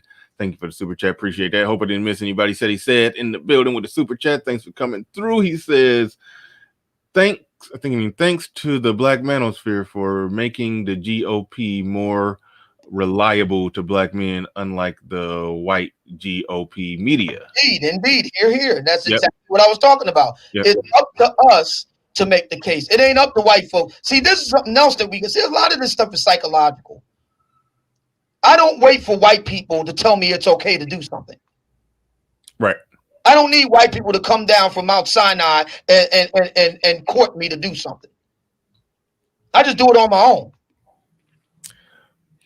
So I want to say this because Obsidian, you asked a question, why are black men voting, or supporting a party that pays for derelict behavior of fuckboys? I'm paraphrasing, but that's what's being said. I think that unless the answer you get is one, black men shouldn't be, or two, black men are bad for doing so. They're cheap. They're looking to be, derelicts themselves, or et cetera, et cetera, et cetera. You're going to keep asking the question. I mean, that's what this conversation, that's what's happening in this conversation. It's like, why are they doing this? Well, they're doing it because of this. Well, blah, blah, blah, blah, blah, blah. So why are they doing this? That's kind of how we're going with this. So, and there's a reason for it. Yeah, I get it. I get it. You want to support black men to vote more conservative. I get it. You No, want to, no, that's not it. please elaborate. Or no, what I mean, if we all agree of all of these discussions we've had over the past 5 years, that Black American society, which is built, is like any other society, is predicated on the family. That's the microcosm of any society. If we all agree that the Black family has been done tremendous damage by the welfare state, and we know that the welfare state was created by and is vigorously maintained by one political party in particular, my question becomes, why are Black men continuing to support that welfare state, knowing that it's undermining them in particular? Why? Very good question, Obsidian. Is this a rhetorical question? No, it's a very sincere one. And you said that I've answered it, and it's been answered several times, correct? Well, I think that your answer comes closer to the truth than we're willing to admit. See, I think Bernie's answer is the pat answer. You know, we got the compartmentalization. We've been more or less brainwashed. There are Black men who think that Black women are victims, etc., etc. I didn't ask whether Black women are victims or not. That Black men very, very well believe that. That's not what I asked. I asked, why are Black men who themselves can be observed in everyday life grousing about the excesses, abuses, and outright damage that the welfare state under the Democrat Party has wrought on the Black American family, then turn around and keep supporting that very Democrat Party to continue to undermine them? Because Obsidian, and we're answering the question over and over again, and then the question is being re-asked. But let's put it like this in its most base form: a party represents a collection of ideals, not just one. In this case, welfare, and whichever part of the collection of ideals that a man chooses to vote for is, like there's a number of them. There's a number of them. Like one person can say healthcare, one person can say race relations, and other persons can say LGBTQ, WKRP issues. There are a number of reasons why a person can do so that are independent of welfare, some of which include welfare. So, and that's why politics is such a broad thing. I mean, you're narrowing it down to one issue that the Democrats support, when there are dozens and perhaps even hundreds that they do. We see examples all the time of politics being reduced to one issue. For example, let's take Jewish folks. They're pro-Israel, the end. Okay, let's take another issue, Roe v. Wade. Let's take an issue that's prescient right now, Trump. We have all kinds of evidence that there are people who are just rabidly anti-Trump, the end. So the idea that you can only choose one issue is not the way to go. Is not something that should be held over Black men's head. All kinds of people do that all the time. Why can't Black men focus on that one issue? You're saying that we should determine our party based on that one issue. Or you're assuming that we are. What I'm saying is that we have precedent for all kinds of Americans doing that exact same thing. That's number one. Number two, if indeed Black men are voting for the Democrat Party because of a myriad of various issues, then why isn't someone like Roland Martin able to clearly articulate that instead of simply saying we're just fighting against racism?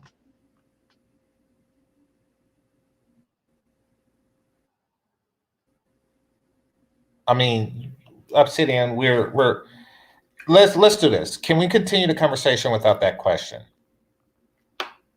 No, because that's part of but no one wishes to answer for the plurality of Black men, nor do they wish to engage in a conversation. We talk about the plurality of Black men all the time. Both Black men and Black women. But Obsidian, what you're doing is you're asking people to answer the question for the plurality of Black men, and then you challenge the answer and you bring up the question again. The conversation is just. Okay, Bernard, it's your show. And it is a thing, game changer. You and I are on the same side on this. Then let's agree to agree and move, please. Let me finish. I think your answer is the answer? And I want to delve into that answer. I think Game Changer's answer is one of the answers for a certain type of black man. I do agree that you have unearthed something, not necessarily with Game Changer, but just with the notion of why some men vote. I mean, actually, you said this about a year and a half ago when you kept figuring out, or you kept trying to figure out, why do so many black men give you so much pushback when it comes to black female fuckery? Why are they giving you so much pushback? Then it dawned on you, light bulb went off. You said, oh, they benefit from it. They're the looters in the pussy riot. They don't want it to stop. They want the Democrats to win. That, and you're taking the same thing you said before. You're just adding politics to it. Voting GOP or politics. I'm adding something else. See, if we were just talking about we use the 80-20 rule. If we were only talking about the 20% of guys, that would be one thing. That would be like, duh, that explains itself. They're nakedly looking out their own interests. I'm asking, why is the other 80% of guys okay with it? Because for the other reasons that we gave. Okay, some of them fit that reason that you just unearthed. You're right about that. Some of them are voting against racism. Some of them are voting because they Democrat, everything that it does for black women. They view black women as victims. Some of them view those things that help black women as helping black people, and ultimately they don't see the disconnect there, so they're voting for that. They vote in because they think Trump and the rest of the GOP is racist. It's a number of reasons. But you've unearthed one of those reasons, and for the men that it applies, yes, you've called them out. You've exposed them. You've taken off. You've shown that emperor has no clothes. You've done that. So I mean. Well, but here's the thing, though. Here's the thing. The reasons that you gave, very few of them have anything to do with my question. For example, fighting racism. Okay. What does racism have to do with my question? My question is talking about black men dealing with other black men. I'm a Republican black man. I know the reason why I vote Republican. One of those reasons is because my position is that the welfare state has destroyed the black family and undermined the legitimacy and authority of the black man in the home as the undisputed lord and master of his domain. Now, what does that have to do with racism as to why black men are cool with underwriting the actions of other black men who themselves are not only irresponsible personally, but themselves threaten to undermine black people if the argument is that we have to fight this pernicious racism? I already answered that to some degree. They haven't been effectively sold that idea that you said. Also, George Bush don't care about black people. That is enough right there. They're gonna vote Democrat. Go ahead and ask the question again, Obsidian. No, what I'm saying is that doesn't make any sense at all. Well, if you're going to bring up George W. Bush, what would that be? 15 years ago? Well, no, I was saying that just as a sarcasm, just bringing up the Kanye West and thought process that a lot of black. You notice when Kanye West said that black people were not in disagreement. Right. I'm just pointing out that that's how black people think. They haven't been sold, at least not effectively, that the Democratic Party is the core source of the problem that we're having in the black community, and Republicans are racist. Donald Trump is racist. George Bush don't care about black people. Now you said now Game Changer said let's move the conversation on. I agree, we should move it on. Good. We've moved it from who's choosing who, Pookie and Ray Ray, who black women choose. You just mad because you couldn't get the black women. Now I'm talking about money. Why should we pay for this? You're adding an economic, angle to moving the conversation forward. No. I mean, I get it, but you're adding an economic angle to the, or a tax or a political angle to the Pookie Ray Ray argument, it seems. But I mean, so go ahead and ask the question again. I know you want to. No, yeah, absolutely. Come on. I'm moving the conversation. That was funny. I'm doing what people claim to want. Okay. No, So I think we got the answer. Only thing we don't have here is what percentage of black men fall right in line with that particular answer, that they benefit from the chaos, so they want it to continue. That we don't know. We don't know what percentage. And just to be clear, like I don't benefit from. I mean, fuck boys will fuck whether welfare exists or not. Say that again. You had borged a little bit. I was saying fuck boys will fuck whether welfare exists or not. that's not the argument. Well, no, I disagree with you a little bit on that, game changer. Okay, I mean, okay, if welfare exists, yes, they will still want to stick their penis in a vagina. Prior to welfare, the penis to vagina transaction was typically between one man, one woman, and they had a family, and 90% marriage rate, and and so that was that. So, and we know the results and outcomes of black children that are born in that stable situation. So yes, subtracting welfare from the equation would probably bring black people back together, and there probably would be more families, which means there would be better outcomes for black people. And in your mission statement, you do care about the outcomes of black people, so you can't just say that welfare will. I do. Okay, go ahead. I do agree with that, but here's what I'm saying. So Papa was a Rolling Stone. Wherever he lived at his home. Mm-hmm. So like things like that existed far prior to this modern abuse of welfare. Malcolm X. Well, there were always right quick. Follow me for a second. Malcolm X's Detroit Red lifestyle existed before this modern welfare. In fact, welfare has existed before this modern welfare. I think that people are under the impression that welfare began in 1984, and then some chicks started dating bow-legged dudes. You see, no. Remember, Malcolm X's mother in the early 20s during the Marcus Garvey movement was on welfare. They talked about it in the movie. Even they said, everything had the words "not for sale" on it. Not for resale. Excuse me, meaning that she was on welfare. It has existed. Welfare is not the problem. The problem is this new generation of corrupt bitches. Which how did they get corrupt? Well, they didn't get corrupt because of welfare, is what I'm saying, because welfare has been something that's been consistent since the end of World War I. So no, it's the new culture that has changed. Now as a result, fuckboys do exist in higher quantity as a result of it, because marriage has become dangerous. But it's not welfare that's driving this. It's a new mentality of fat bra burning bitches. Yeah, but where did that come from? Well, once again, it did not come from welfare, Obsidian. Where did it come from? No. I'll discuss where it did come from. It did come from media, for one, and it came from just women attempting to collective bargain sexual. They began to sexually collectively bargain, and they used certain things that they didn't before, welfare included. But it wasn't like welfare existed. Yeah, and feminism, Omega Dress, thank you. It wasn't that that welfare started in 1984 and they said, "Oh, this is an opportunity to, Real quick. Go ahead. I can put a perfect bow on what you're saying.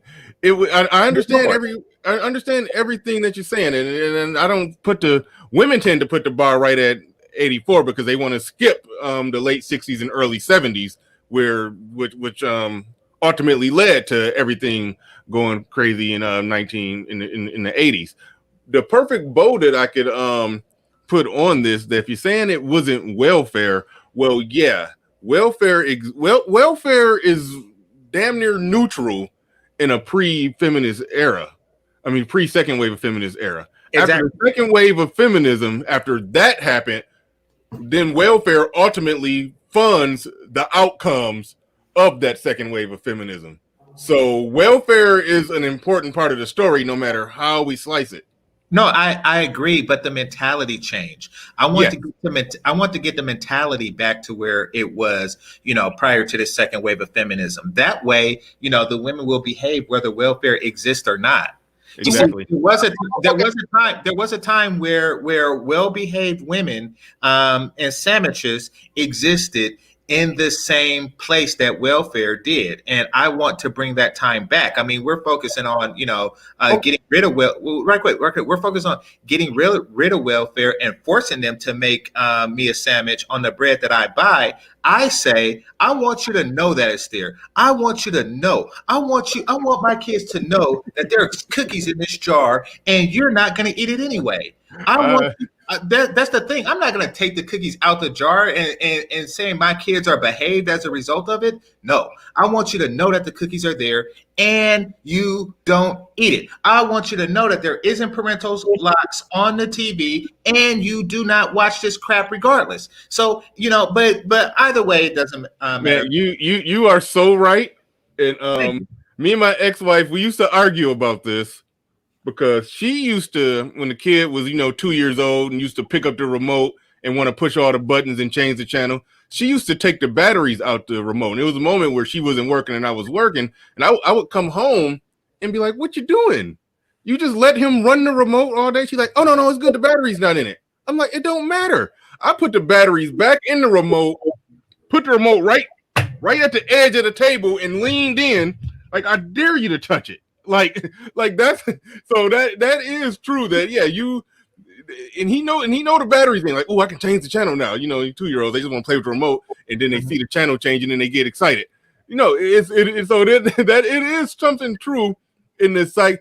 Like, I changed his whole mindset where he understood. Oh, I don't run the house when daddy home. I just can't grab anything. Daddy put the remote right there. That's where he wanted it, and I can't touch it.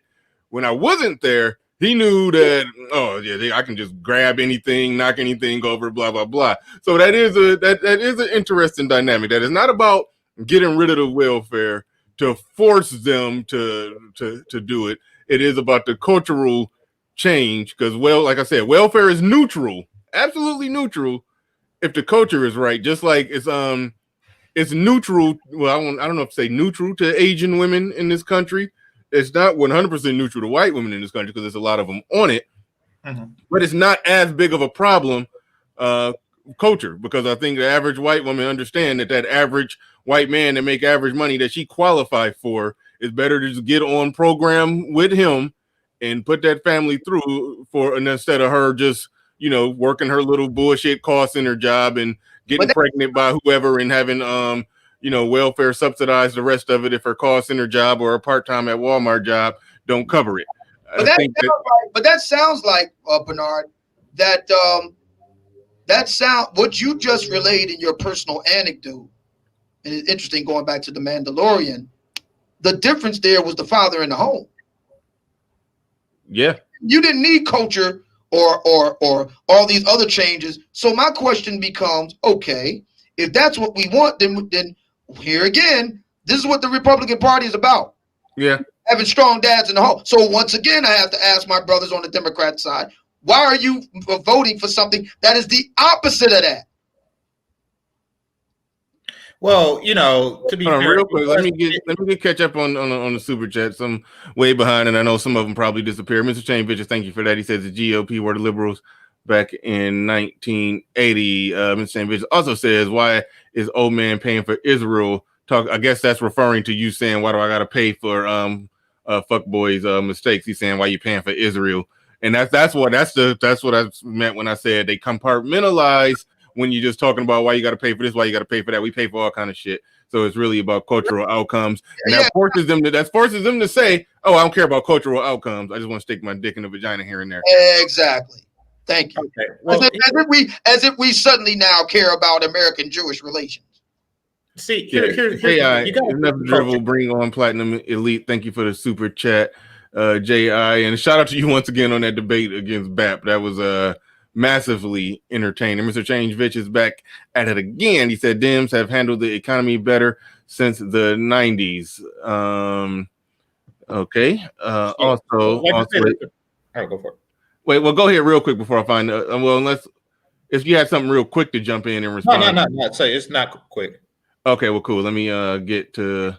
Got a couple more. Damn, thanks, Mr. Shane Vicious. You about to mess around and get your wrench back. If you be saying a lot of crazy shit once you get it. All right. BFF isn't a political issue to many people. It's a cultural and personal choice issue.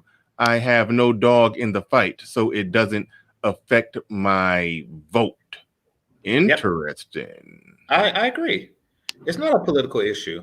I couldn't have said it better myself, and the welfare being consistent, until the Democrats made the first major cut in 1998, like TARP to SNAP or something like that, until the Democrats made the first major cuts to welfare.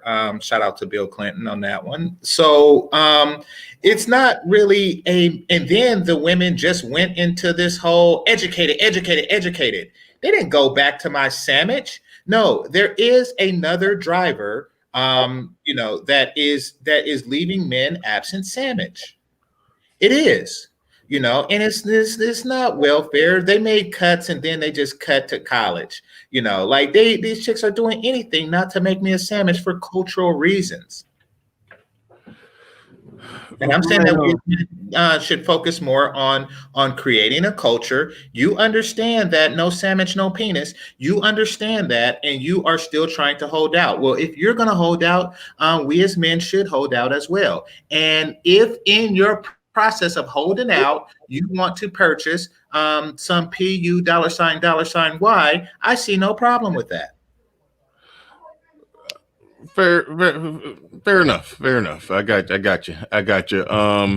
Damn, it was something I wanted to say. I forgot what it was, but Dig Thug in the building. Oh, I was just about to say shout out to the Culture Warriors because it is about culture. There's a gentleman who I greatly respect, MOT. I didn't watch the stream he did where he was going off about me having a culture warrior on here. I say culture warriors are necessary. And the guys who fight for policy as well are very necessary. And I don't think one is preventing, hurting, or stopping the others. But culture warriors are very necessary. So that's a good thing. Let me read this one really quick. Hold on right there. Dig Thug, he says, why would we vote for less defense, reduction of offspring, the separation of family, the indoctrination of kids in school to question sexuality, to include other races in civil rights, and more policies? Wow, good stuff there. Definitely appreciate your super chat. Very well said. And I think that's the bottom of the list. Thanks for everybody who dropped a super chat. I'm going to go on mute for a second. I'll pass it to either Game Changer or Obsidian, whoever wants to speak next, but I got to go on mute for a second. Okay, yeah. So I agree with Bernard when it is important on all fronts, but it is important on all fronts. I'm not going to really shame a brother for attacking on the political front as one who attacks on the cultural front. I mean, a person can do it both. We agree that there is a problem, and whether the problem is resolved through cuts or cutting off the penis, the problem do need a resolution.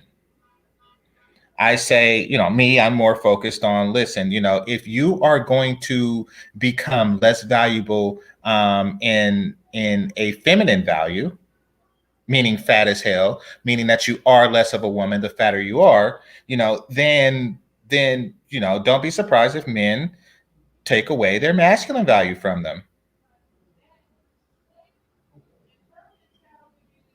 Because you are worth less as a woman. If you are fat, belligerent, and hand empty sandwich, then that's what you are. Tank, you say GC answer the question. What question are you referring to? Be more specific. You talking about the one that was answered repeatedly? Is that the one you're talking about?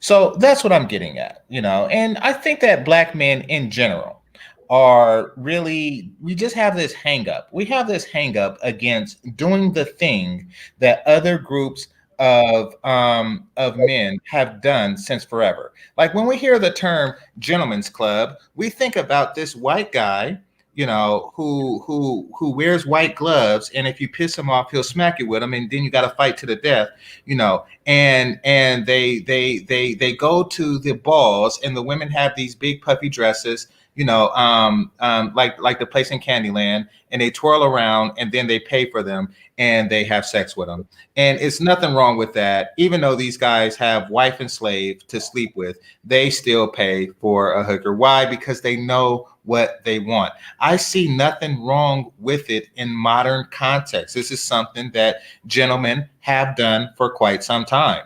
You know, if you ask a Roman, you know, and they say, Cassutius, what did you do today? Well, I saw two men fight to death and I had sex with three hookers. You know, it's nothing wrong with that. However, there is a modern social stigma that we as Black men need to get past if we want to win this penis vagina war. I say maintain and sustain a big dick embargo. We as Black men have the monopoly on big dick, yet we do not use it. We allow vagina to control our penis instead of for the other way around. Like Pop said, don't be pussy with that pussy. You got to reverse it. You got to reverse it. And it starts with practicing sexual discipline. And if you cannot practice sexual discipline, then by all means, buy you some pussy. But do not give in to the dark side. And what do I mean by the dark side? I mean surrendering your penis to unworthy vagina. That is what I mean. Understand that you have a penis, it has value, and you will not bend the knee. You will not bend the knee to unworthy vagina. What about the mushroom jacket lining? I don't know what that is.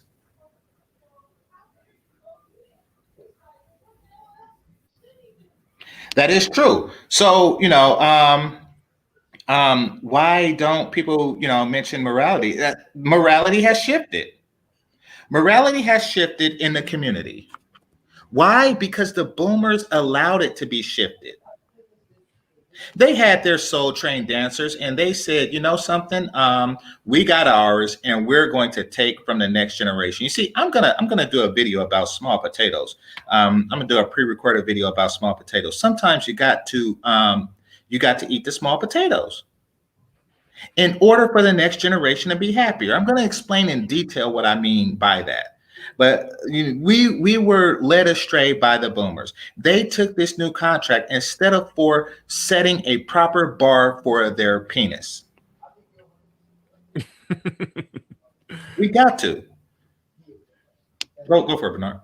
Oh no, I don't know where I was at or what was going on. I just started back listening when you said setting a proper bar for your penis, for our penis. Yeah, the way you word stuff just tickles me, man. It tickles me. Oh, okay.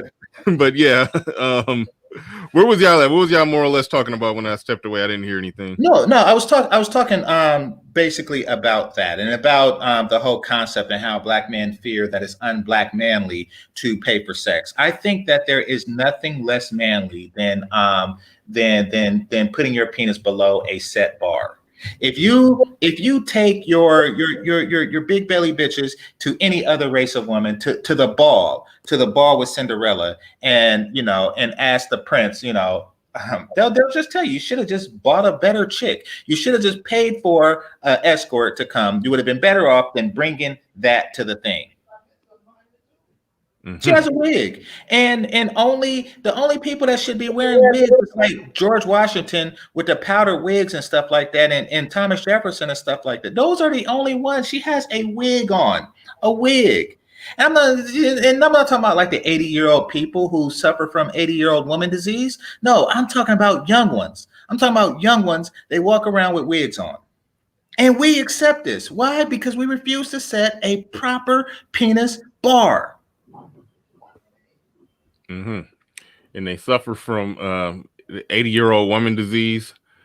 Those this is so funny. I heard somebody say that talking about all the women that wear wigs. Like there was a time when grandmothers used to get, everybody used to at some point probably made fun of their grandmother or somebody grandmother for walking around wearing wigs, and now they're walking around at 22 and don't leave the house without a wig on. It is a very weird dynamic that we have here. Very weird dynamic. But, yeah. And that's because we tolerate it. I mean, see, it's not a matter of individual quality for penis. No, I set a bar on mine for the future generation of penis to come. I do. I see, so by me doing this, the next generation of young ladies know that unless they make a proper sandwich, they are unworthy of a certain thing. They know that from the next generation, and I have to do this. I have to set a better embargo because of the lack of embargo that the boomers set for me. Right now, it's interesting how when you talk about it that way, because you're really talking about it from a collective standpoint, and a lot of people don't do that. A lot of people don't understand that. I like when Obsidian does that too, but then everybody circles back. So you just crying about the pussy you can't get. And I feel like it shorthands the conversation. A lot of these conversations can be really just shorthand or, low level if it's just the individual man talking about, getting his individual piece of ass. The conversations make sense when we're talking about the culture at large. Oh, no, it's definitely. And that's why I rush with Obsidian, because it's definitely about the culture at large. And, I don't think Obsidian is complaining about the pussy he can't get. I think he's complaining about the pussy he can get. And that is subpar. That's right. Like, no, honestly, it's like I understand what you meant. It's just your wordplay. Your wordplay. It's an insult. Fellas, tell me you're not insulted. Tell me you're not insulted that and I'm not talking about you guys that are fat. I'm talking about the regular guys with a decent Bernard Riley build and a fat Asian woman or a fat white woman come asking for your penis as if she's worthy. She assumes that because you're black, that she's worthy of your penis. That's an insult. That is an insult. That is an insult to me, and that is an insult to my penis. Hey, I've been meaning to ask you, where did that come from, Dave Chappelle? When you that? No, that came from me. I used to joke around and say that to my ex. I thought Dave Chappelle did that. I thought you got that. Maybe he did. Maybe I got it from him subconsciously. But I used to joke around it. I don't remember when he said it, but I was actually trying to find where he said it. I couldn't find it, so it could be all in my head. I was actually trying to find that. That's Well, if you find it, all credit to him. But no, I used to say that to I used to say that to my ex because she had a very high sex drive, and like when she was in the mood, I used to say, "You ready for the?" I used to joke like that. Yeah. But from the sound of things, it sounds like you more or less, if a chubby Asian woman gives you some choosing signals, you get offended by that. I do get offended by it. Because do she give in-shape Asian guys the same? Do she assume that they would be interested, or does she understand that she's not worthy of their little penis? See, she understands her place amongst other men. She don't do that with them because she know that they set a bar. It's that's interesting because as most of us understand that. Typically, when a woman gives a loud negative reaction to a guy trying to holler at her, it's typically because for whatever reason she thinks that she's better looking than she thinks she should be attracting a better quality guy. That's why she gives him that blow up nuclear rejection. So you almost get nuclear on the choosing signals if you get choosing signals. Yeah, go ahead. Yeah, I don't get nuclear to them. I am polite with it, but I'm thinking nuclear thoughts, like how dare you, But no, I'm polite about it because I've been nuclear rejected, and the stuff is really just for the rejector's ego, so they can tell themselves that they're. But yeah, I just give a polite no, thank you. Right on. Maury Mo in the building. He says, "Look at NBA young boy." getting Yaya pregnant. I don't keep up with this stuff. I probably should, but I don't. Yeah, I don't know too much about either one of them. Yeah. Yeah, even though he already got several kids from several different women, look at Future and his army of kids. Men like that are the problem.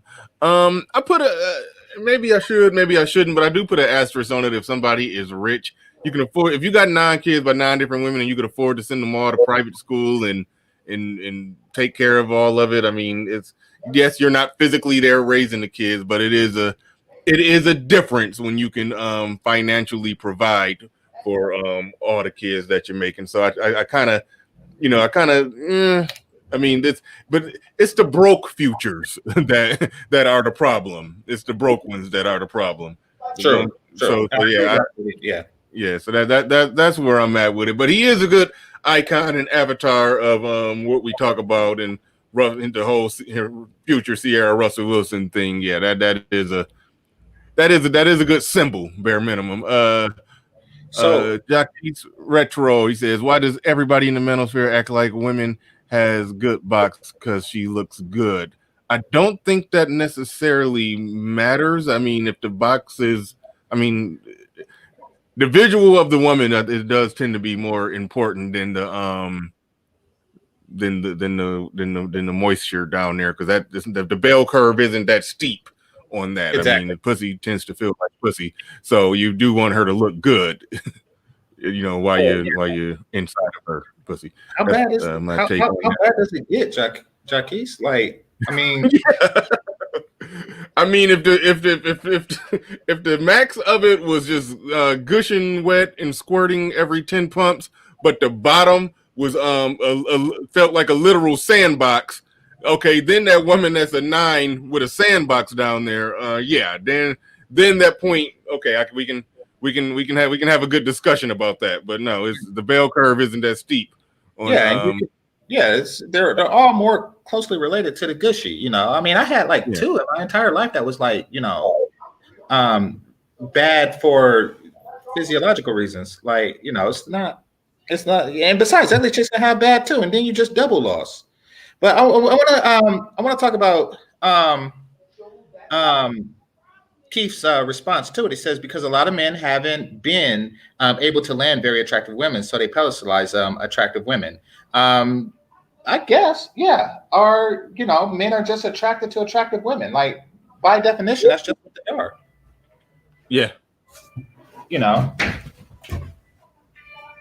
But it's not even, but when I talk about women, I'm not really talking about, God damn it. Hold on. Fuck no. All right. When I talk about women, I'm not really talking about attractive in the sense that her genetics or anything like that, superior versus inferior genetics. I'm really talking about the attractive in the way that she can. If she maximizes her looks, meaning not being fat, then it says something about her mentality. And that's why I really focus on the fat thing. I'm not really talking about like if a woman's she has a unibrow or some crap like that, or if her teeth are crooked or something like that. I'm not really caring about that. I'm talking about women who maximize their looks, say something about their mentality. They have a willingness to please about them. And if a woman has a willingness to please, then she deserves penis more than those who don't. She has a better feminine work ethic. So yeah, I mean, this is not really a conversation about beauty, even though it drifted into that. It did. Yeah, it drifted into that. But no, generally speaking, I'm talking about a woman's willingness to please, and that does translate into sexual activity, Keith. But yeah, I mean, and that's the thing. See, what we have in our community is a lack of women who are willing to please. That's why they're fat with no sandwiches. They're not willing to please, and that is because we haven't demanded pleasure. Mm-hmm. We as Black men just demanded sexual access. It doesn't matter who it comes from, but we should be demanding a higher quality of pleasure. Right, and that's also why I take away from the whole, and that's why I bring up the sandwich aspect, because that's just me taking away from the whole box. Like, we should be demanding more. more than just a box or a steady place to, and this isn't a shot at you, Obsidian, but a steady place to bend over the couch, a steady box to bend over a couch. We should be demanding more because our penises work more.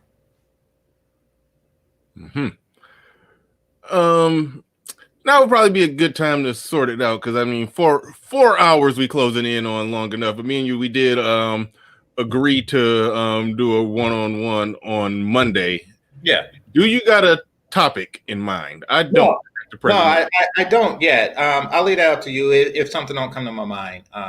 In the next couple of days. Yeah, if something come to your mind, please send it. But I'll start looking for some things. I know on your channel you do like to find a lot of clips of women talking, and they normally say stuff that don't make sense. So I may dig up some of those, and we probably do just a live reaction to those if I don't think of a very specific topic. But yeah, I'm looking forward to that one. We was on semi short notice, and I didn't really have that much time because we had a good one going, but I had to shut it down on our last one. But yeah, we'll definitely get it going to come up with something good for Monday. But we're closing in on 4 hours now, so I'm about to wrap this bad boy up. You weren't planning on going on your channel right now, were you? Nah, man. It's a beautiful day here. I'm gonna go to the beach right now, and I'm gonna give me some chocolate ice cream. I'm gonna go to the beach. All right, cool. You're gonna get an ice cream sandwich, and you need to find somebody down there to shave the vanilla off and then add chocolate on it. You gotta. Yeah, you making me regret telling that story. But yeah. That shit was so funny to me. I'm surprised it hasn't blown up more than Stovegate. Like that shit was funny. that was you had me dying with that one. I had to tell a few people about that. Yeah, I was like, man, this dude told me he had a chick scraping the vanilla ice cream off the ice cream sandwich and adding chocolate. And if it was too much vanilla still left on there, he threw it against the wall. Oh man, that is just classic. Yeah, when you're dealing with these like ultra submissives, you know that are constantly looking for ways to please, you gotta be creative. I'm not that dude. But you gotta be that dude. This is really more pleasing them. I know. I understand. It's part of the game of the whole submissive, dominant. I get it. I get it.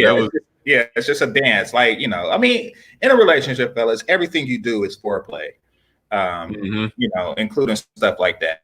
Just depending on the individual you're with, everything you do is seductive, and you're preparing yourself for the release later. So, that's stuff like that is part of it. So depending on the relationships you have. Yeah. Right on. All right.